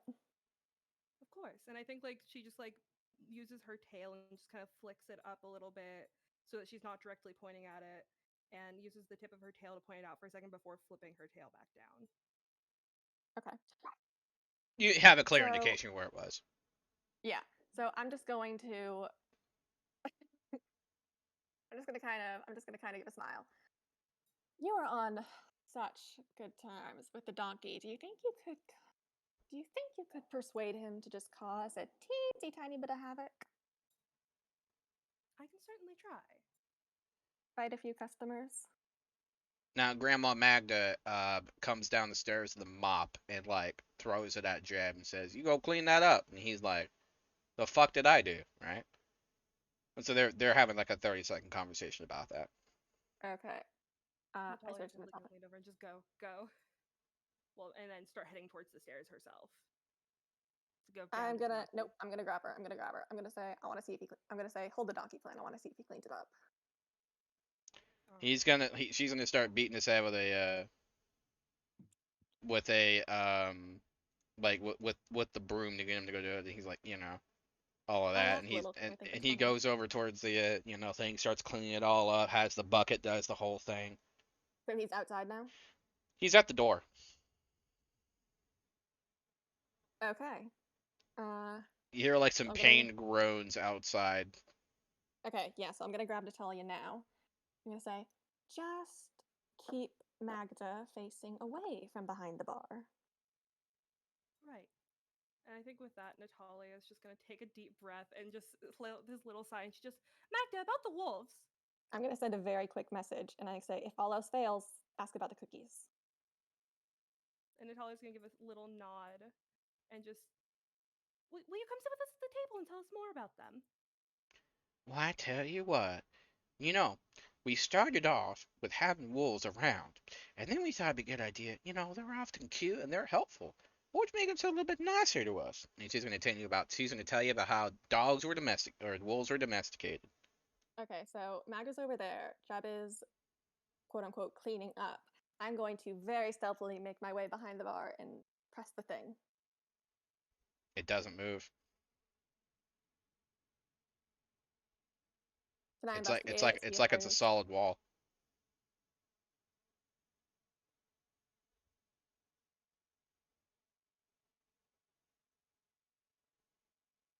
Can I press like around? Am I looking at it? It's just solid wall. There's nothing around it. Yeah, there's like the panels, but you press on the panel kind of like he did, and nothing's moving at all. It's like it's just a normal wall. Okay. Real fast. If he doesn't seem to be coming back in, I'm just going to. I want to see if it's like a magic thing or if it's like a trap thing. You can roll an investigation if you want. Natural 20. As far you are so confused. You're sitting there like there's nothing. There's no like buttons. There's nothing. The wall is just solid. While she's feeling the wall, I'd like to start focusing on my palm and like humming. There are 3 small mushrooms that are growing out of it, teeny tiny ones, but they started before you even hummed. When Grandma was like looking away from you. It's almost like when the back of Grandma's head was pointing to you, like the mushrooms started growing. I'd like to excuse myself to the bathroom in the middle of Grandma's story and try to situate myself behind her. The mushrooms are growing like proportional to your distance to Grandma. I'm going on a walk. And so do you sit like right behind her? I'm gonna keep gradually making distance between myself and Grandma, having the mushrooms grow larger. The mushrooms are getting to the size where they become quarters. Now now they're getting almost to the point where they're like apples. They've never been anywhere near that large.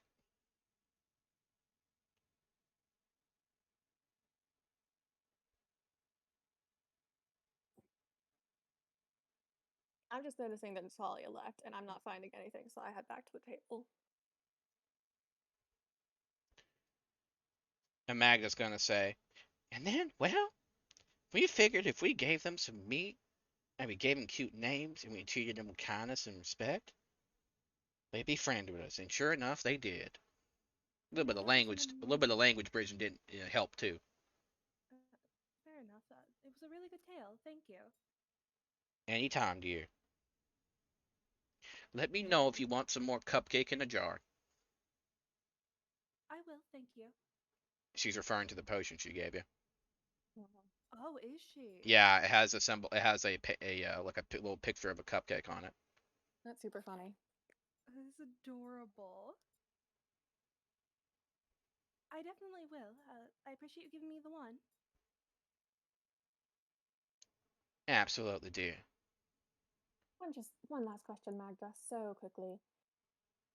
And I hold out my hand with the lesser feather on it. These rings that Jeb gave us as a favor. You don't happen to know if he's got any slightly stronger ones, would you? Maybe behind the bar? Oh, he's got all kinds of things laying around, but best not to poke the fingers where you shouldn't. It's the saying we used to follow back in the day, I would think. You're so right, Magda. You never know where teeth might be hiding. She leans in and gives you like a smile. I smile back, just picture of innocence. Now you like in the corner, like Jeb's clearly like slacking off, and then she throws a glass at him. I told you to clean that up, and I clean that too. And he's like, he's not having a good time.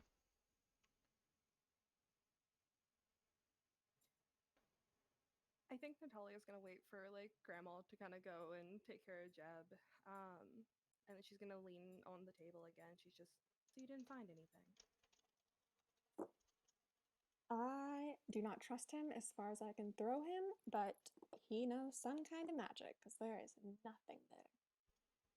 Right, so that's good to know for the future. I think perhaps it'd be best if we head on our way. I'm a bit worried about the fact she was able to drag a man up the stairs, and I don't think it's the best idea if we keep pushing.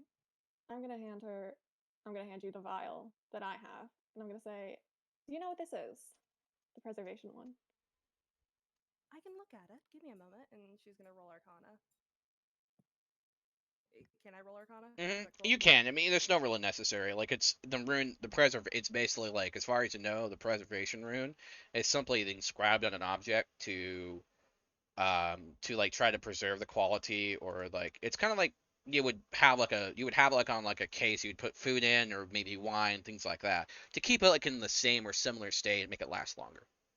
It's like a potion. Yeah. Mhm. Okay. Yeah, Do we you could know say what that. kind of Like, yeah, potion you it could is? do anything. Would we be able to tell like what kind of potion it is, or if the preservation? As far as you know, is it's empty. Oh, it's empty? Yeah, as far Okay. as you know. Yeah, I remember Yeah, you mentioning it was an empty vial now. it's all good.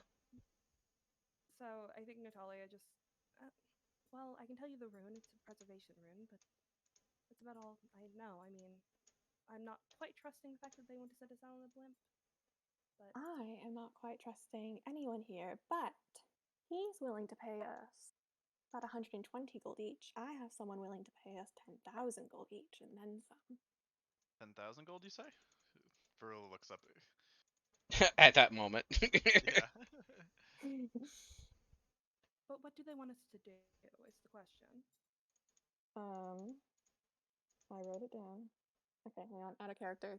He wanted us to like Rob a shipment of Yes, but did potentially he tell stolen me? treasure. Yes, he wanted that, but did he tell me where it was, or did He he said just talk about it? he said 2 days south. Okay. Okay, back in character. Some things of his were stolen, and he wanted some help getting it back. Well, that sounds perfectly fine. Deception, Queen. She's a good person. I'm doing it for her own good. Uh-huh. Deception. Natalia, 24. roll insight to counter. Well, that's not great. What'd you get for your deception? Oh, 24. That is a 13. You believe her wholeheartedly. She would never lie to you. Well, that doesn't seem too bad. I mean, in theory, we could do both. The idea of 3 months board and being on the good We might side want to of- find a guiding stone, though. I'd be worried about running through those deserts without one. Well, maybe might we be able can to get us find one on back. the blip. Yeah. Did he maybe. say where the blip was going? Is it going like It's south? going south, yeah. We'll multitask. Yeah, we can Yeah, I'm just worried about like once we're actually in the desert. I don't know if we're gonna be able to stick with the blimp or not. Oh, I see what you're saying. Might be able to find a stone on there. Yeah, maybe. So how long has it been since he gave us the thing? Because the blimp left in like an hour, right? Mm-hmm. Yeah, you have about 30 minutes left. How long would it take You us to could get you there? know it would take about 15, 20 minutes to get there, so we're gonna be short on time soon. All right. I forget So how hard is it to find a guiding stone in the city?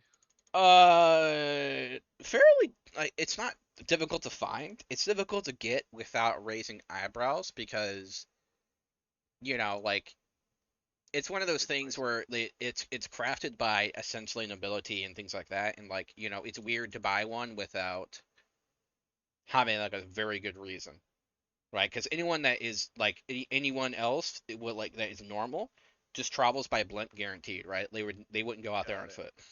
Yeah. I assume Varilla wouldn't have one from like her past life or something. No, Okay, but you might know somewhere you could get one. Oh, where might that be? Because I assume she would want one for her. You know that sometimes peddlers tend to hang around the blimp, and sometimes like people get to a blimp because it's a bid system, right? When you get to the blimp, you have to like bid for a seat, and sometimes if you get there, you don't have enough to bid with, you can't go, right?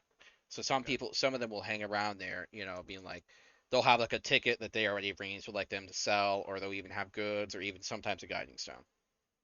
Sounds good. Varilla brings us up saying we might want to get ourselves one of these, especially in case some accident happens on the blimp. Right, so it seems like we have a baseline plan. We'll head on the blimp, we'll do the job for them, and then take care of the other one, and then head back. And then there was that girl that was mentioned that we can check on. Belinda. Yes. Weren't we just supposed to check in on her if like something happened specifically? Yeah, Grandma Magda, like, she knows something's bothering her, but Belinda won't tell her. Okay, yeah.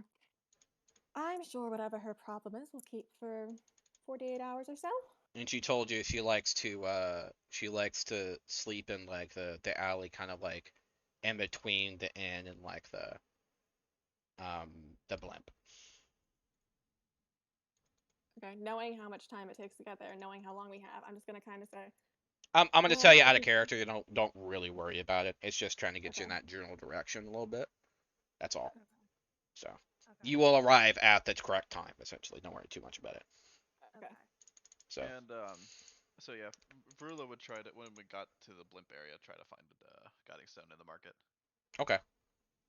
All right, so we're skipping Belinda. We're just going straight for the blimp. Well, we're skipping. Oh, Or yeah, are we that's right. gonna? I'm good either way. Natalia? I think it'd be best we can at least take a peek.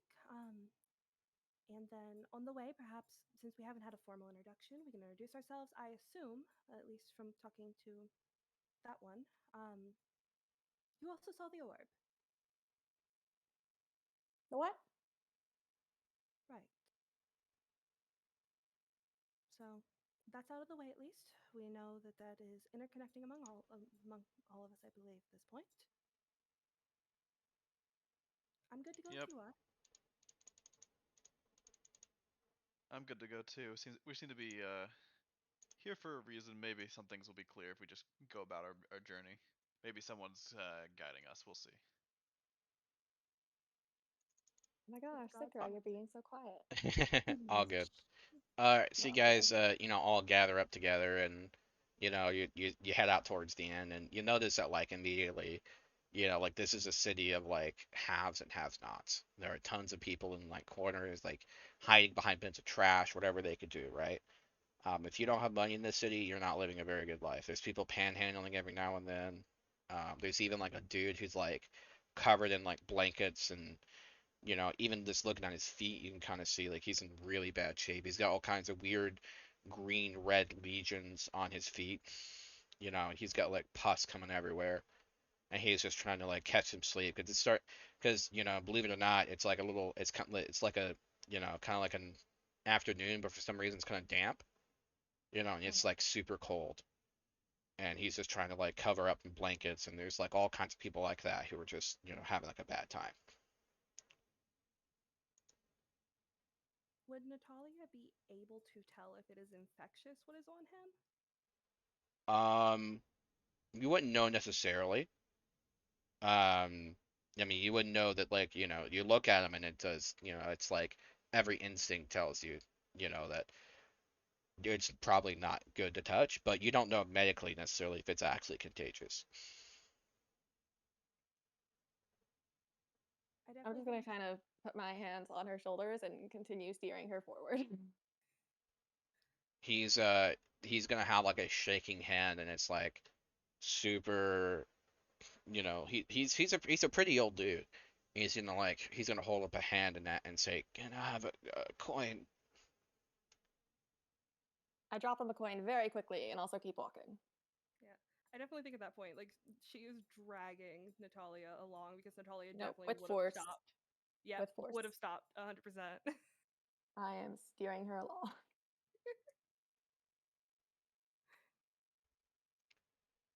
So you guys head down the road and whatnot. Uh, and you're starting to see people here and there. You even see like around like a bend. There's like a small pair of feet sticking out from behind like a little trash can. There's a couple of rats playing around.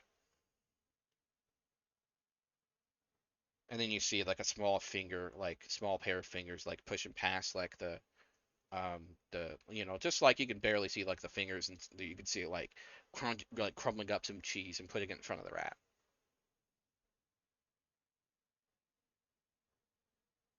Okay, assuming this is Belinda, I'm just gonna sort of gently nudge Natalia in that direction. Right, and I think Natalia will nod and just, all right, just give me a moment then, and she's gonna head towards the little girl. And I think once she gets closer, she's gonna kind of try to crouch to her level. Yeah, it's like a little blonde girl. Her hair is pretty dirty. But I mean, you would expect that if she lived in a situation, it'd be hard to keep up her hair, but it's pretty well kept up, all things considered, right? And there's two or three rats that are hanging around, and she obviously knows you're there, but she doesn't look up at you, and she's just sitting there like, petting the rats. Hello there. Are you Belinda? Yes, I am. Right. Why do your feet walk with such movement? What do you mean? You kneel. Well, I wanted to be less threatening. I didn't necessarily want to scare you, and I've been known to do that. Oh, I knew you were here a while ago. She kind of looks up at you, but doesn't seem like she sees you. Her eyes are white. Right. So I think Natalia kind of notes that and just nods, and she just, so you must have good hearing then. Yeah, I hear things. What sort of things? Oh, people living and walking and begging and being around. She's got to be like 8 or 9 years old, roughly. So I think Natalia kind of nods, and she just, I bet you hear your rats a lot then. Why, yes. They're very nice to me. They tell me all sorts of things. Oh, do they have good stories? Why, yes. They tell me where the best cheese is, where the poison cheese is, how to avoid cats, which people are mean, things like that. Very useful things to know when you live on the streets. Yeah. I used to sleep in the sewers a lot. It's not really that stinky if you think about it, but then some mean men moved in. They yelled at me. Man. Oh. That had to have been difficult. Yeah, she starts turning up a little bit, and she like kind of wipes her tears. She's like, "Yeah, they were not nice to me." So I think Natalia goes to like hold her hand out and then kind of realizes that maybe, she doesn't want to scare the kid. So I think she just, Yeah, I know. I don't like getting yelled at. It's never fun. I'm going to insight check the kid. Oh Make my sure this is gonna god. be fun. Can't trust the kids. Oh my I don't trust god. the kids, man. Christ. Oh shit, fell. Okay, not as good. 15. It seems like just a little homeless girl. Okay. It seems. Hmm. keyword. Proceeds to do the slithery snake squint. think Natalia just. Is it the men that have been bothering you? I know it would bother me. She starts tearing up. They threw stuff at me. They threw a bottle at me. They threw rocks. I didn't do anything to them. I asked them if they had any cheese. They called me a rat. Oh, that is awful. And I think at that point she's gonna kind of like scooch forward and she just. Do you want a hug? Yeah. She's gonna give her a big hug. She starts crying into your shoulder. She's definitely gonna rub her back and she just. That sounds extremely difficult. Yeah, they're mean to me. I didn't do anything to them. I know. I'm getting slightly uncomfortable with the tears, so I'm gonna just take a couple steps in the other direction. I think Natalia just. Well, we're about to leave for a bit, but when we get back, I could possibly talk to the men for you. Yeah, talk to them all right. Hit them on top of the head and tell them not to be mean. Oh, I will. I will hit them extra hard for you. I didn't do anything to them. And then they made my butterfly run away. Your butterfly. Oh, there he is. You kind of notice at the edge of the alley from the other end, there's a small purple and blue butterfly that is starting to float. And then it goes on top of her hair and just sits there and like opens up wide. Can Natalia insight check the butterfly? Oh my fucking you people! Yeah. Here's the thing. Oh my Natalia follows. That's so sus. Natalia's goddess is Desna, who her symbol is butterflies. God, you fucking people! You are the most paranoid players I've ever seen! I'm not paranoid about the butterfly. I You just want more haven't seen information. paranoid Oh yet. my god! Paranoid is when I start insight checking my own party. Yeah, like name of the session. I wish to fucking insight the Well, butterfly. But can I investigate it? Can I? Yes, yes you That's an can. option. Oh, that's very bad. That is a 4. Alright, give me a moment. Oh no. I'm so scared about that, Theo. The butterfly turns into a wolf and attacks you. Yeah, Give you her notice something. that like it takes just a second, and it was normally like a rainbow pattern, and it gets like as it opens and closes, it comes like more purple, and then you see like it has like a set of almost like symbols like carved into a pattern of like a sun and a moon onto the butterfly. That is Desna's symbol. Yes, At least I'm pretty sure for her butterfly, yeah. yes So it I think is. Natalia gets quiet for a moment and she just, what's a lovely butterfly you have? And she's gonna hold her hand out towards it. And I think in that moment she's gonna just to herself just Song of Spears, Lady Desna, and just try and see if she gets anything from it. You feel like you hear like a small echo of you saying that kind of in your mind. I think Natalia at that point is just like she notes that and she just, all right then. The little girl is gonna like kind of like move her like her hand out with her middle finger a little bit more extended than the others. It's gonna tap like the tip of the butterfly, and then it's gonna like start crawling down like her arm until it like lays down against the arm, and then you notice the butterfly is gone. Instead, there's like a tattoo there. Okay. So I don't know what I need to do here. Would that be like? I don't think it'd be a religion check to see. Can I also insight check the little girl? Yeah, I have lost all faith in humanity, but yes.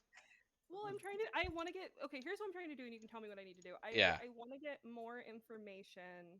Like, I want to know about the tattoo, and I want to know why it's connected to the little girl, especially because that is a symbol of Desna, and that is Desna's symbols on You that have no way of butterfly. knowing. Okay. All So you know You could is try that like asking her. yeah, all you really know is that like Desna has like a history of finding people who are like suffering and helping them out in one way or the other. Right. So I think Natalia just she notes that, and to her that is a sign for this little girl to keep her safe and to help her out. And she just, when did you find your butterfly? I don't know. I was very sad, and I was, you know, I was in a corner and I was playing with my rats, and I was singing my song, and I heard a butterfly. You know, I had an experience very similar once. Not quite the same, but tell you what, I why don't I give you a few coins and you head back to oh, I don't know the actual name of that tavern. It's owned by Magda. Tell Oh, her to put you up under my name for a few days. Get you some good meals, and when I get back, we'll see if we can make you a bit happier. All right? hmm. That doesn't sound like a very excited noise. No. Why not? I don't think you have to There's be excited, but she like clams up. is there something with Magda? No. Is Something's there off with that place. It sounds different. Is it what the do you mean donkey? it sounds different? I don't know. It's like the wood isn't wood. Oh my god, the Ian's fucking alive. Sorry, that was me. That was out of character. Oh my god, she's Baba Yaga. It echoes different, and I don't like it. It rings in my ears. Hmm. Well, that's something I wasn't aware of. That does sound a little bit frustrating and a She little kind of bit like taps her odd. feet together, and you notice there's like like her shoes are like worn out to hell, and like they're basically like just little bits of cloth at this point. Right. I think Natalia just can you cover your ears for me for just a moment? Hmm. I need to talk to my group and I don't want you to overhear this. I will Okay. make it worth your while. Just a moment. She's gonna cover her ears as hard as she can. Right, and Natalia's gonna turn around. She just, but we can't take a child with us, can we? I You That know, don't it's seems not think like that's a good every idea. stray we meet. We're never gonna get anywhere. Yep, I don't think we can do that. well, you see the mark that's connected to my goddess, and I think there's a reason. And I feel bad leaving her. Uh, The downside is we are taking a child into a potentially dangerous situation, and would you be okay with giving up one of the rings you got? more than so,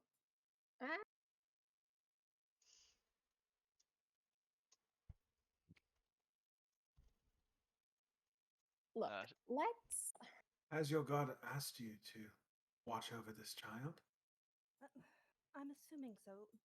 And I think at that point she kind of like leans back and motions towards the tattoo, and she just, The butterfly it turned into that, and butterfly's connected to Lady Desna, and they have Lady Desna's specific symbol. Her butterfly has very specific markings on its wings, and that one had it.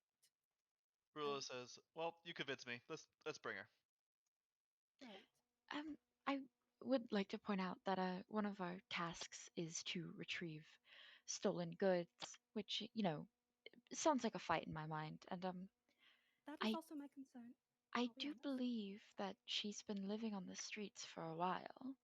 I feel like her, where she's been, that she hasn't been attacked in, at least, beyond having a bottle thrown at her, is likely a much safer situation to be in than following us through a potentially life threatening battle in an area in which she's never been before. Well, I don't think we If necessarily have to bring her to that portion of everything. We could just drop her off at some sort of inn, wherever. I assume the Splimp would be going to a town of some sort, so we could probably leave her in a safer inn on the other While side. while we're all gathered and conversing, I'm gonna walk over to Sithra's right side, and I'm gonna see if I can see if on his wrist, because he said he was the same as the other guy, if he's got the same headless snake marking. He does not. Okay. She doesn't want to go back to the tavern. I mean, we could make her, but I don't want to do that to a child. And I think we just bring her to yeah, I think bring her there's to a another question of safe how place. competent the child is. Perhaps she can prove of use in this reacquiring of goods. Brilla Let's not nods. make a child do that. By the way, funny you say that, Sithra. You notice that like behind her, she's gathering like cheese, but where she pulls cheese from, kind of see like it's almost like she's making teeny tiny little motions with her two fingers. And if you look kind of closely, there isn't actually any cheese in her hand. She's doing that, and cheese is falling from her two fingers. Everyone's got their little talents. And Sithra will approach the girl. So, you can conjure cheese, can you? What are you? You hear different.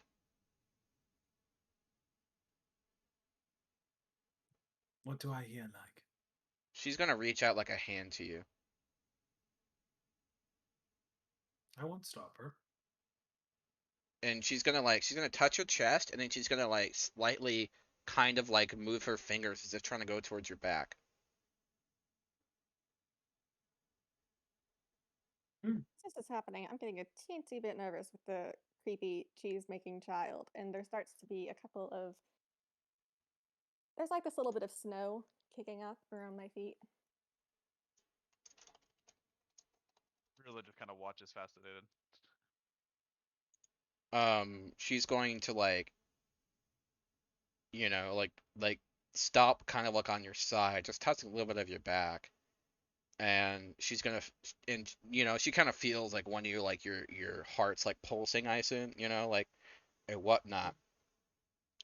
And she's gonna start like you can notice she starts like crying. She's like, she feels like so awful.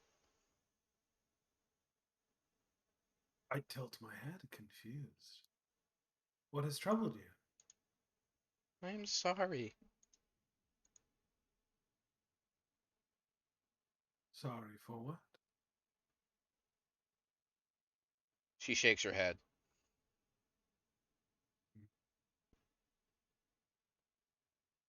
She's like she's all wrapped up, and now she's like rocking a little bit back and forth.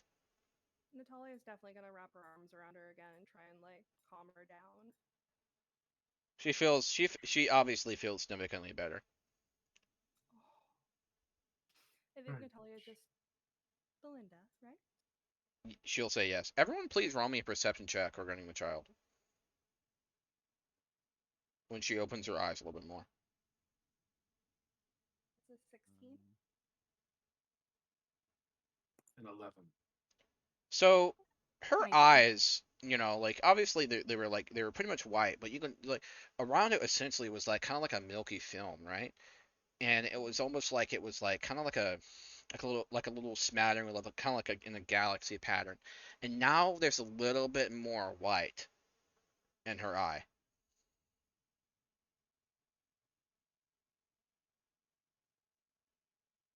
More white in her eye. And she's a little bit more blind now.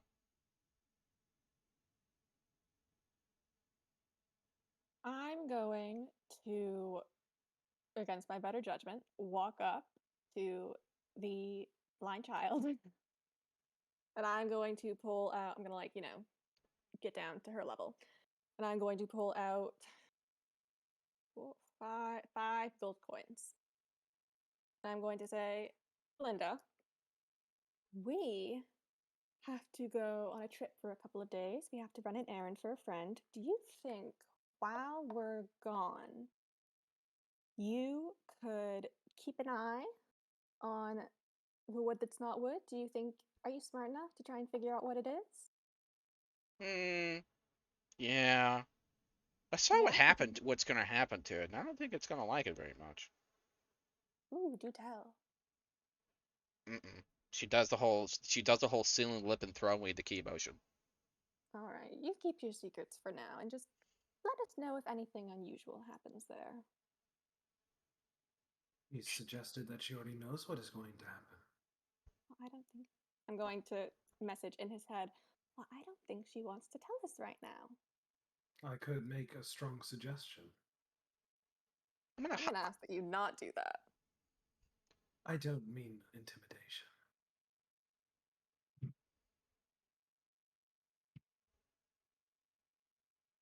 She I'm gonna insight check him. I'm uh insight checking you. I want to try and figure out what you're talking about. All right, roll it. That's Like it's about obviously not like attack roll. I'll allow most things, right? 19 total. Oh yeah, you totally. He might be referring to some kind of magical ability. Like Yeah. hot, like a hostile intent, or Not hostile intent, no.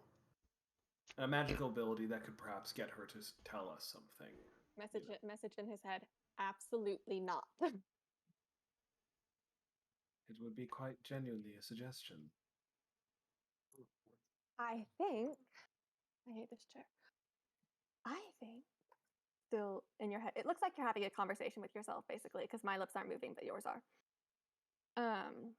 I think we should have her keep an eye out for us, try and figure out what the fuck is going on, and we can be on our way. she deliberately covers her ears. No, I didn't say that out loud. Oh, okay, got you. Everything I'm saying, Okay, I'm okay. messaging directly into his head. She still does it. She still doesn't. She does the whole like shame motion with her fingers. Interesting. You underestimate the child. I'm gonna message into his head again. Belinda, can you hear me? Mm-hmm. You're talking. I'm just gonna kind of smile, like, oh, this is the thing that you see that's going to happen that the end doesn't like. Is that going to happen very soon? It has and will. Great. It's very confusing sometimes. Oh, would you happen to know anything about the 9? So she's going to run into her little tent, which is a little blue bag, and she's going to crawl into it. But the bag is way too small for her to fit. Belinda, you don't need to run. It's all right. If you don't want to tell us, you don't need to. She's like sticks just to like her like each hand out. She kind of like does the like poking her fingers thing, and you know.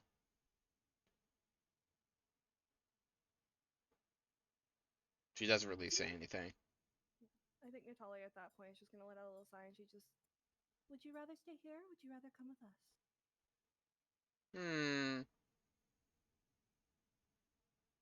Well, can I bring my friends?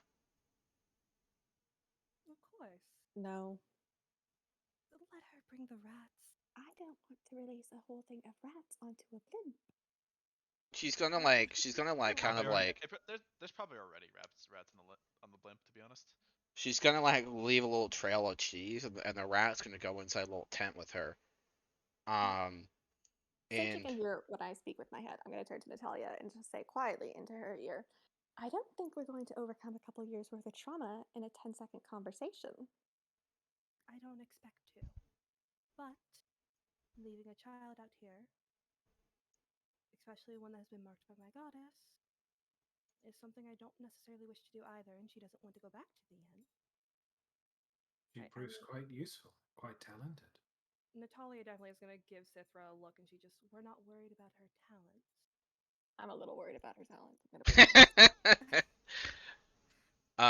Belinda's gonna ask if anyone has any kind of dried meat. Natalia's definitely gonna start digging in her rations. You're gonna see a little white mouth and nose pop out of her tent. Natalia's definitely gonna offer it to her, and she just, you can have as much as you want. It is it's the nose of like a dog. Oh. So you have many friends. I have many friends. Right. Even as a Would dog. you enjoy being on a blimp? We've never been on a blimp before. Right. Are you afraid of falling? More than I would like to admit, it's not something I've ever been fond of.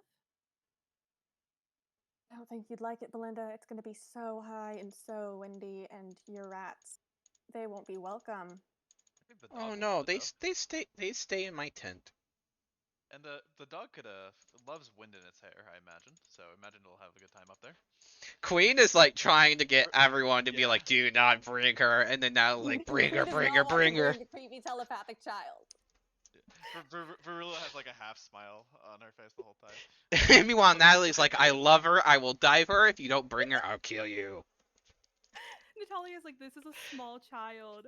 She's like, I was a street kid. This is my kid now.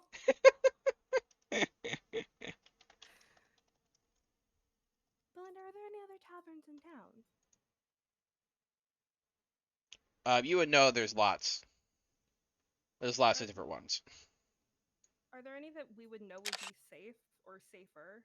For a little girl?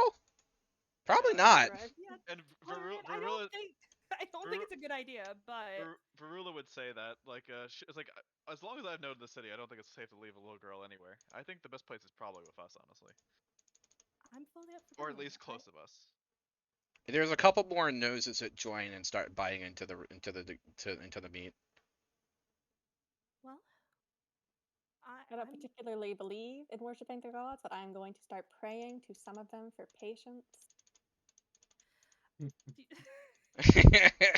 she say that out loud? Because No, that's just me. I think. Well, I hope the frustration is in character. It is. Okay, No, okay. It is. Okay, I'm cool, having a cool. great time. Okay, great. By the way, Queen, what's your character's name? I haven't told them yet, so I'm not going to tell them now. Oh, okay. Well, the reason why is I wanted to have your that way I don't keep calling you Queen. I call your character your name, but that's okay. I'll DM it to you. All right, cool. I mean, wait, they 'cause I would can't know say just that. from me You can changing learn your it later. changing a nickname, Keep but your it's fine. secrets. Right. But I think with that, Natalia kind of stands up a little bit, and she just, well, I am all for bringing her, and we will figure it out. and with that, she's gonna kind of like hold a hand out towards Belinda in her little tent. Belinda is going to like kind of go inside of her tent and then bring out like a white feather, almost like an ostrich feather, and like gesture it to Queen. Because you don't want to fall. I thought it was Natalia that was scared. Yeah, of that was falling. Natalia. Oh, well, I mean, wait. Because I thought Queen was like terrified of falling because you wanted like multiple rings. That was Natalia, I think. Yeah, Oh, Natalia I mean, never I a- took the did- 2 rings. I'm not afraid of the fall in general. I'm afraid that the ring's not going to work and I'm going to fall at high velocity from a very Okay. high point. Because she basically she's sensing anxiety about it is what Yeah. she's yeah. So and then I guess Varula gave Natalia her ring. Yeah, I think at this point, Natalia has somehow ended up with like 3 rings. I don't know if I had Queen 2. gave- I had the original 2. Okay, Yeah, so I know she got 1, and she got given another one, and I thought Yeah, she got given a 3rd one. So I Hell think you yeah. have 2. So you could give the other one to the kid. No, she Or one of you 100% two. will. Okay. She 100% will. In any case, she's Okay. she's basically proffering to the party a little white feather. Varula does an Arcana check, I guess. How big is the feather? Like small? Decent size, like you could probably make a I quill got out a of it. 20. Got a 20 on Arcana check. Oh baby. It's definitely an ingredient often used in certain levitation magic. But Okay, it's so not feather. magic itself. Not as far as you can tell. It seems there's something weird about it though. Okay. I take the feather and I'm just going to sort of. My hair's like kind of braided. I'm going to tuck it into the braid. You feel a little lightheaded. I mean that Does it get literally. worse? Yeah, I know. Does it get worse? No. Hmm. As in like your head's like a little as it, kind of like the scene of like if you worked out, you're pulling weights and suddenly your muscles like really move easily. That's Yeah. that's the kind of feeling you're having right now. Oh. Oh. Okay.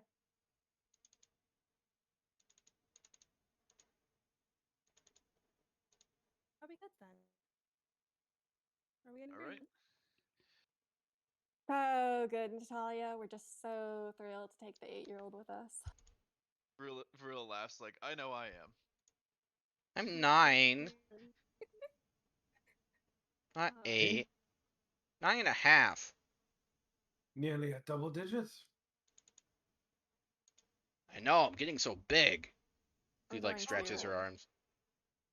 Sensing that I am alone here, I am just going to not so subtly step right on Citrus' foot.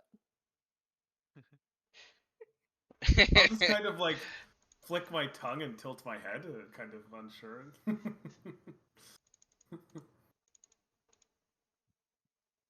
This is going to be such a dumb question. Is there anywhere very quickly we can get her like a new pair of shoes? There's those peddlers and the Yeah, boots. there's peddlers. By the way, Seth, when you stuck your tongue out, you smelled a very spicy poison.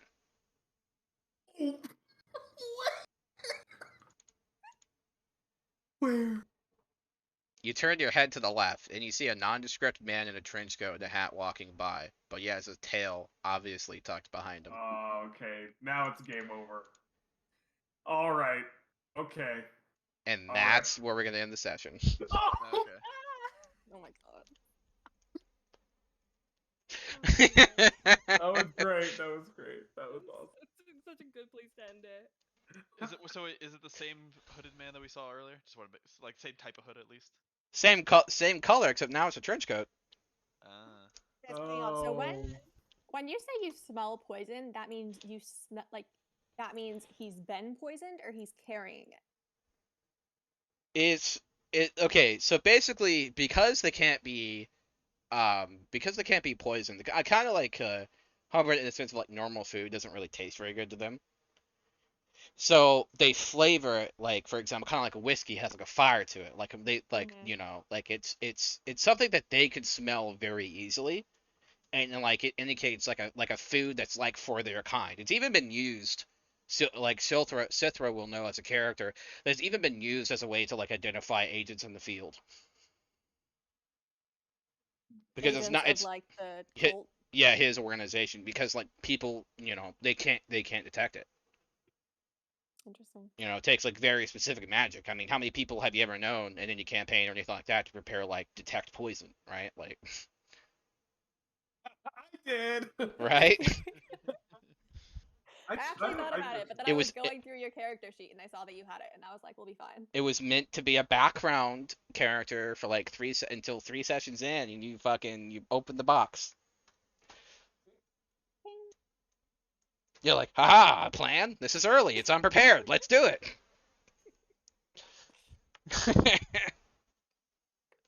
I'm proactive. Yep. We got a new main goal before we got the main goal. Feeling that. I had a lot of fun. This is a very good That group. was so fun. I love the energy. I Yeah. enjoyed it too. Yeah, now that I'm like 100% sure like the antagonism of like the character is the character, I'm 100% down. I was like, I'm loving this, but I want to make sure like the person's good. 'Cause I think they are. Cuz like I was like, I'm like you seem like a very nice person. So I was like, I hope this is in character, right? Cuz I hope you don't like hate little girls for no reason. No, it's I character. have known people like that, which is why I have to which is why I was like curious. So, I'm trying to come from the angle of and I'm happy that I hope it didn't come off too cold or oh no, I harsh, loved your like, character. like- I loved your Oh, sorry character. about that. Okay. I'm Yeah. trying to find the I love balance of you like so much. one T, but also like I'm not trying to be like everything needs to be destroyed and I'm evil. Huh? Look at me. It's like I'm just. You're doing trying to right. I think find- I'm a little more. It was forgiving so now, funny honestly. because you're like, I'm not trying to kill you, and he's like, yeah, sure. And me immediately realizing I've 100% bold-faced lied to people and then just killed them. Like oh my god, it's horrible. Well, to be fair, you were giving them a gift. Yeah, I'm giving them a gift, exactly. And Death. They get to serve my god in the eternal war against a primordial evil. I mean, what better use? Oh, I speak primordial. Oh, maybe you could talk to whatever that thing is. I'll just lie to it. I'll say, no, we're closed. Earth is already dead. Go back to For bed. the Oh for my the- god, not thought of that. Yeah, we rescheduled a few thousand years in the future. Didn't you get the memo? for the role playing channel for this week, could we maybe like do it like a little rewinded? Like maybe like we were in a tavern talking at one point. Maybe we could expand upon that conversation a little bit. I and then would totally be up for that. Okay. Hell Do yeah. it. I think that's great. Yeah, because I imagine doing it right in this moment would be a little awkward considering. Yeah, I tell you what. Here's what we could do, right? We'll do a slight minor retcon in the sense of, oh, you guys are like back at the end, and then like, and then what when we you talked guys about, leave yeah. the end, you'll like he'll like stick his nose up in the air and be like, I smell it, Yeah. like a fucking bloodhound. Also, I'm still screaming over the fact that the child has Desna's butterfly. That is Because so it's- cool. That was so cool. Theo, that fucking scares me though. I don't trust you. What a oh yeah, because you did roll a 4. Oh, I haven't considered that. Is it Desna? Is Oh. it anti-Desna? Who knows? Or maybe the DC was just so low because you're a follower of Desna, so a 4 pass. Maybe. Yeah. Yeah. But I mean, also like in some lore, for example, Desna's bitch of a sister. Yeah, she's Oh, done no. some sus as fuck stuff. Put it that way. Wait, Desna has a sister? If I remember correctly, yeah. Yeah, I think so actually. I forgot. I would know what that. it was. Do I'm not know proficient in that. religion. Yeah. Religion was a big thing when I started like getting into Pathfinder that I researched. I could be completely wrong. I don't remember her having a sister. Weirdly, she has a child with Kate and Kalian. That's a whole thing. Okay. Is Desna a Pathfinder god? Yes. Yeah. Very cool. Yeah, I came to Theo and I was like, here's my character that was originally because the campaign that I had used her in it used D&D mechanics, but it was a Pathfinder world, which was like my first like dive into Pathfinder, and I fell in love with it. But I'm very A happy. lot to of see that they did customization, but hard. Yeah. Yeah. Yeah, here's the thing: is my only experience with mechanics of Pathfinder is I started playing Wrath of the Righteous. I love Wrath of the Righteous. Oh my gosh. I'm sure you recognize the soundtrack. I actually have not been paying attention to this. I don't. A lot of people haven't played the Aeon Pathline also. Fair. Yeah, here's the thing. I'm learning I'm just really bad at Wrath of the Righteous. I don't know how to do anything. There is so much there, and I was talking to my old DM about it. And essentially he was like, yeah, like that's like a little dip into the Pathfinder mechanics, and I was like, I never want to play Pathfinder officially. Yeah. That is hell. Honestly, that's why I think it's better in video game format. They have no good tools. That's the biggest issue. They have no good tools. And if you want some help with figuring out Pathfinder Wrath of Righteous, I'd be happy to do that. I've played that game through. Like, he could just straight up give you a build that will carry you pretty much. Bless you. I'm gonna come to you. Help me build Lon because I would die for him. I love him so yeah, much. Lon's a good one. Yeah, he's a great backup archer. Oh hell Quick question, just to circle back real fast. I'm looking at the map. In terms of the continent map, are we in Azrael? Azrael? Okay, just checking. And so south is past the Forgotten Oasis and Cavern of Bone? Yeah, those are just locations. The sand itself shifts, and locations tend to move around. Okay. AKA the desert's a bitch. Yeah, that's why I was saying Makes we need the guiding stone. And it has an actual grudge. Roughly where did we crash land? Do we know? All you know is in the middle of the fucking desert. And a donkey. It was just in the middle of the desert? Okay. Yeah, and during if Rula might have caught you up on a couple things, but like she'd probably say like the desert itself moves. So like the ground moves, nothing stays where it's. Yeah, I think Harry Potter staircases. Yeah. Because fuck you, that's why. That's literally the desert's motivation. Yeah, that's why we need to get this guiding stone so we can actually not just get lost out there. Yeah, it's either that or the Pilgrim's Path, which is hard to. Yeah. So we'll have to mark that down for next week, like a little note to remember to get the guiding stone. Hey, you have a channel called Bookkeeping, so you can keep any notations you guys want in there. It's essentially like public notes.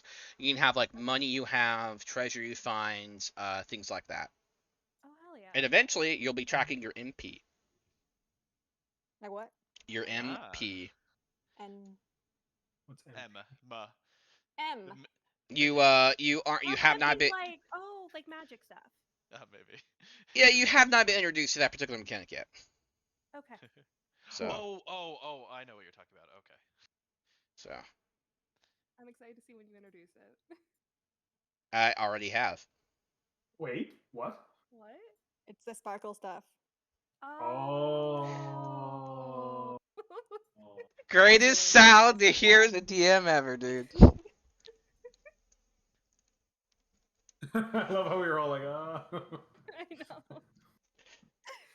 Oh, I'm just You're like, saying, "Nani?"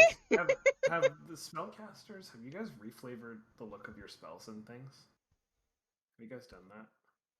Sort of. I have my own spell sheet because some of the spells that I wanted to add to my character because my patron is homebrewed weren't like available on the spell list. So I've got Mhm. like a couple spells. Oh hell yeah.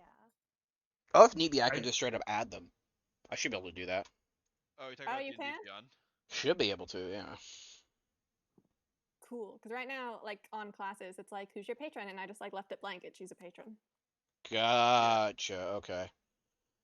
I mean, if you want, I could work on because this is gonna be a long campaign. I could also work on creating the homebrew for that and adding it to your character. I don't mind that.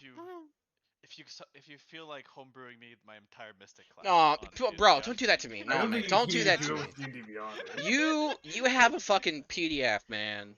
No, I'm kidding. I'm kidding. Oh, you're gonna kill me with that shit, dude. Oh my god. I know it'd take like a year. It fucking would, man. It's like, cause I would actually have to program the fucking components, man. I would actually have to rip off the programming for fucking the custom scripting for fucking key points and stuff like that. So Yeah. Jesus Christ, a handbasket on Sunday. But yeah, great group. I'm having a lot of fun. So I'm most excited to important, have a character with high deception. right? I fucking noticed that. Yeah, high insight too, apparently. Yeah, you got some. I'm glad I someone has all lie those and I know skills. when people are lying to me. Most suspicious group I've had in a long time, by far. I've played recently. I don't know if anyone's familiar with like Vampire the Masquerade. Uh-huh. I played one of those games and it just ruined me. I'm paranoid of everything now. It's I've like, never played that. I've heard it's good though. I It watched was a all lot of 15 fun, but seasons it of was. Criminal Mind in under 2 weeks, so I'm just a naturally paranoid person. I love Criminal Minds so much. I have I actually really not liked watched it especially that the much. first like 8 or 9 seasons, but then they started changing out cast members like once every 20 episodes, and I was like, oh, Fair. But yeah, no, I think our characters also all have like a very interesting mix of personalities. Yeah, I love it. The other campaign's really good too. So Oh, Awesome. yeah. I think about watching that one, but then just because it's the same sort of campaign, even though they're going in different directions, I don't want like anything to get spoiled. I mean, it's Sebastian's world. It's my world, but it's Sebastian's game. Like he definitely will change stuff.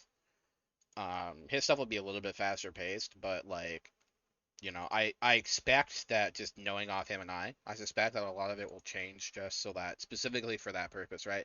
Because I have a lot of my players I've had in the past wanted to enjoy games like that, and we've done meshed games like that in such a way where like there wouldn't really be very much possibility for there to be spoiling because like the worlds are different. What you find there may or may not be canonical. Okay, yeah, makes sense. Also, I probably won't remember to put them into bookkeeping because I really hate typing up my writing, but I did take fairly good notes this game. I think I'm not quite sure what's important. Yeah, I mean, note taking isn't required, right? It's all for your required for benefit, me, right? 'cause I Yeah, don't have good memory. right. Yeah, it's all for your guys' benefit for sure.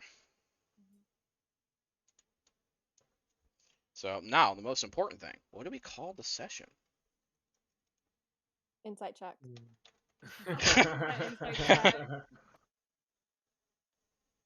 The scary world of insight checks.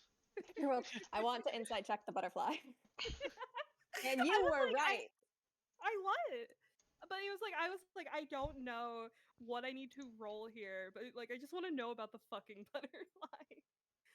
That's why, like, also when you mentioned butterfly, Theo, I like lit up. I want you to know I like sat straight up. I was like, oh my god, Desna. Butterflies and cheese. Only other thing I could think of is besides insight would be a religion check there probably. Yeah, which would have been way better with religion because I think Natalia gets like a +5 to her religion. Now, basically, Desna here in this world is essentially a component of Saloon. Is how it's gonna work. Oh, I'm 100% up for that. That So sounds sick she as hell. absolutely does have a bitch of a sister. Oh, so Char? Possibly. Yo, Char's lit. I Yeah. know nothing about Char. Char's a I'm bitch. Char's Same cool. Pathfinder. Nah, Char's good vibes, right? Oh yeah, yeah. used You know, to I play mean, I Baldur's get, Gate dude, man, I 3. kill people and send their souls to a fucking, to where I send them, and then, I'm gonna call it a gift. Shadowheart was cool, So, though. so Char is like my type of person. Is what you're saying? I mean, I send the souls of people to my god. So. Is it so different? Do you still send their souls to your god, even though you've you're not with them anymore? My god hasn't abandoned me, but my people have, which is sad. But It adds a slight layer of complication. Right. So hopefully, until the god stops heeding my prayers, I guess then. Oh, by the way, well, actually, no, I'll just DM this to you. I just realized your character would probably know something about my character, but I'll just keep that as a DM. Yeah, DM it to me as well, by the way, so I can. Just so you know what I told him, because Yeah. you also know this already. Yeah. Okay. Oh. Okay. It's not that big of a secret, but I'm just trying to keep consistency. If we were still in character Side-eye. right now, I would insight check you so hard to know what you just sent. Lord. Yeah, it's a lot. Some of it was because of what I sent Sithra regarding some of it's like an information he would have as his people, but would probably be a pretty well kept secret. Otherwise, you think you're paranoid now. Oh my god. So. Well, all I can say, guys, is trust no one. Oh Done. god. Why did you say that of all things? There are other ways of wording that. No, that is, I promise you, after what I've just Society learned. is run by snake people. Got it. They're in the government, man. Yeah. People knew it the whole time. The queen of this place is actually a snake person. Plot twist. I'm actually a snake person. I Yo? was sent here to What's assassinate today? Sithra. Yo? His sis? Christ. Oh my goodness. I didn't think about how I could just drink poison for fun. Like, I like that guy does that. I feel like Fun and flavor. Yeah. Other people I'm are like, realizing- that's gonna kill you, right? And you're like, but I like the flavor. Imagine someone goes to, oh, I want to try. Just remember that if you ever get revivified, that might complicate matters. Oh my, That you're actively poisoned, that's really funny. oh my gosh, that sounds horrible. You're like, I can't taste poison without dying. You'd be like, that's fucking rude. This wretched curse. Find a fucking parapet of immunity or something. It's the only way. Oh my goodness. Oh, here it is. All right. I'm just chilling. The recording's still going, but I can clip it if anyone wants. But I'm yeah. recording. Oh, I had a real quick question. Are we doing for like XP level stuff? Are we doing it based on milestone? Or based on Milestone. XP? Fuck just X. checking. Okay, look, the way I do it. I'm just checking, man. Yeah, the way I do it essentially is I have an idea of roughly when you guys should level up, and I kind of like accumulate kind of like points to like you don't go too long if you've accomplished enough minor stuff, or major stuff will give you a level up. Okay. The biggest one of the biggest level ups you can get is finding one of the 9 things, or people and or objects, whatever they are. You don't know yet. I remember when we were reading the post, it did say that we would become very powerful if we are to survive. Yeah. But was there a level cap that you had in mind? When you hit to 20, you can go above 20. We can go above 20? Ooh, Yo, very cool. What? That's sick. Yeah. It's gonna be. I was It's like, it's okay. You can say level 12. It's fine. it's gonna be I- called. it's- I have plans for ascensions High hopes, essentially. because he said like, yeah, you're gonna be like God. I was like at least level 17, and now it's like, oh yes, past level 20. You have Mythic no idea how mythic excited levels. I am. What The Yeah. are the highest mythic I've ever levels? That played is sounds 8. crazy. 8? Yeah, it's the highest I've ever played. Yeah, I feel like honestly, I feel like that's why more campaigns need to start at like level 11 or something. Like I know we're going to 20 in this one, but it always drives me crazy doing the same, like 1 to 5 levels every Yeah, time. and the thing is if there's ever a situation where like if I really need a break or something like that, I could always have because Sebastian's totally okay running like a one shot or if you guys know you're gonna have like a moment where you can't play for a week or two. We can always do like a high level one shot. I did a high level one shot Yeah. meme campaign. I had literally, and I'm like, okay, if you want to play, jump in now. I had 12 people fucking jump in 30. I've never had that many jump in like 2 minutes. Level 18 druid. No, they started level 20. Oh, They were shit. straight up level I can 20. play Paladin and actually use that move that they get. Yeah, Kind like of. Like their transformation move at level 20, where they like transform into a thing. yeah, I had someone play a blood hunter and it ruined it. Shit was so broken at the time. Yeah, well, it was UA at the time, so Oh yeah, it was essentially pre-nerf. Oh, okay. I think So paladins are like the class I know the least about. Paladins. And yeah, Paladins like so are they so came good. across an area and like Holy 3. Nimbus. At 20th level, as an action, you can emanate an aura of sunlight. Wait. Some of them are cracked. There's one, I think it's Vengeance. You get like extra attacks and stuff. Like some of them are like really, really intense. I think even like Oathbreaker, you just summon like shadow tentacle things, and I'm like, oh my gosh, there's so much going on. I wonder what Redemptions is, because Redemption has a lot of Redemption is one of the paladin oaths that I think is like the worst, honestly. Like a lot of them are like. I love decent, Redemption, but not gonna lie. I'll check. I've I'll check never that played 5e. it, but just reading through it, it seems like it would end up being something where it is not useful. I will find out. So I would just love have to the play super through basic it, but- player's handbook, but for the Oath of Devotion at 20th level, you can emanate an aura of sunlight for a minute. And so creatures who start in the light take 10 radiant damage, and you have an advantage on saving throws against fiends and undead. Oath of the Ancients, you can assume the form of an ancient force of nature. For example, your skin can turn green. At the start of each of your turns, you regain 10 hit points. When you cast a paladin spell, you can cast it as a bonus action instead, and enemy creatures within 10 feet of you have disadvantage on saving throws against your spells and channel divinity. With the Vengeance, you can assume the form of an angelic avenger. So for 1 hour, wings sprout from your back and grant you a flying speed of 60 feet, and you emanate an aura of menace in a 30-foot radius, so they have to make wisdom saves or become frightened of you. I'm reading the Oath of Conquest. You get resistance to all damage. You can, when you take the attack action on your turn, you can make one additional attack as part of the action, and your weapon attacks will crit on Badass. 19 or 20s. And it's Okay, like, give me 1 second. Let me end the recording, and that way we can continue and stuff like that without me dragging this, Oh, yeah.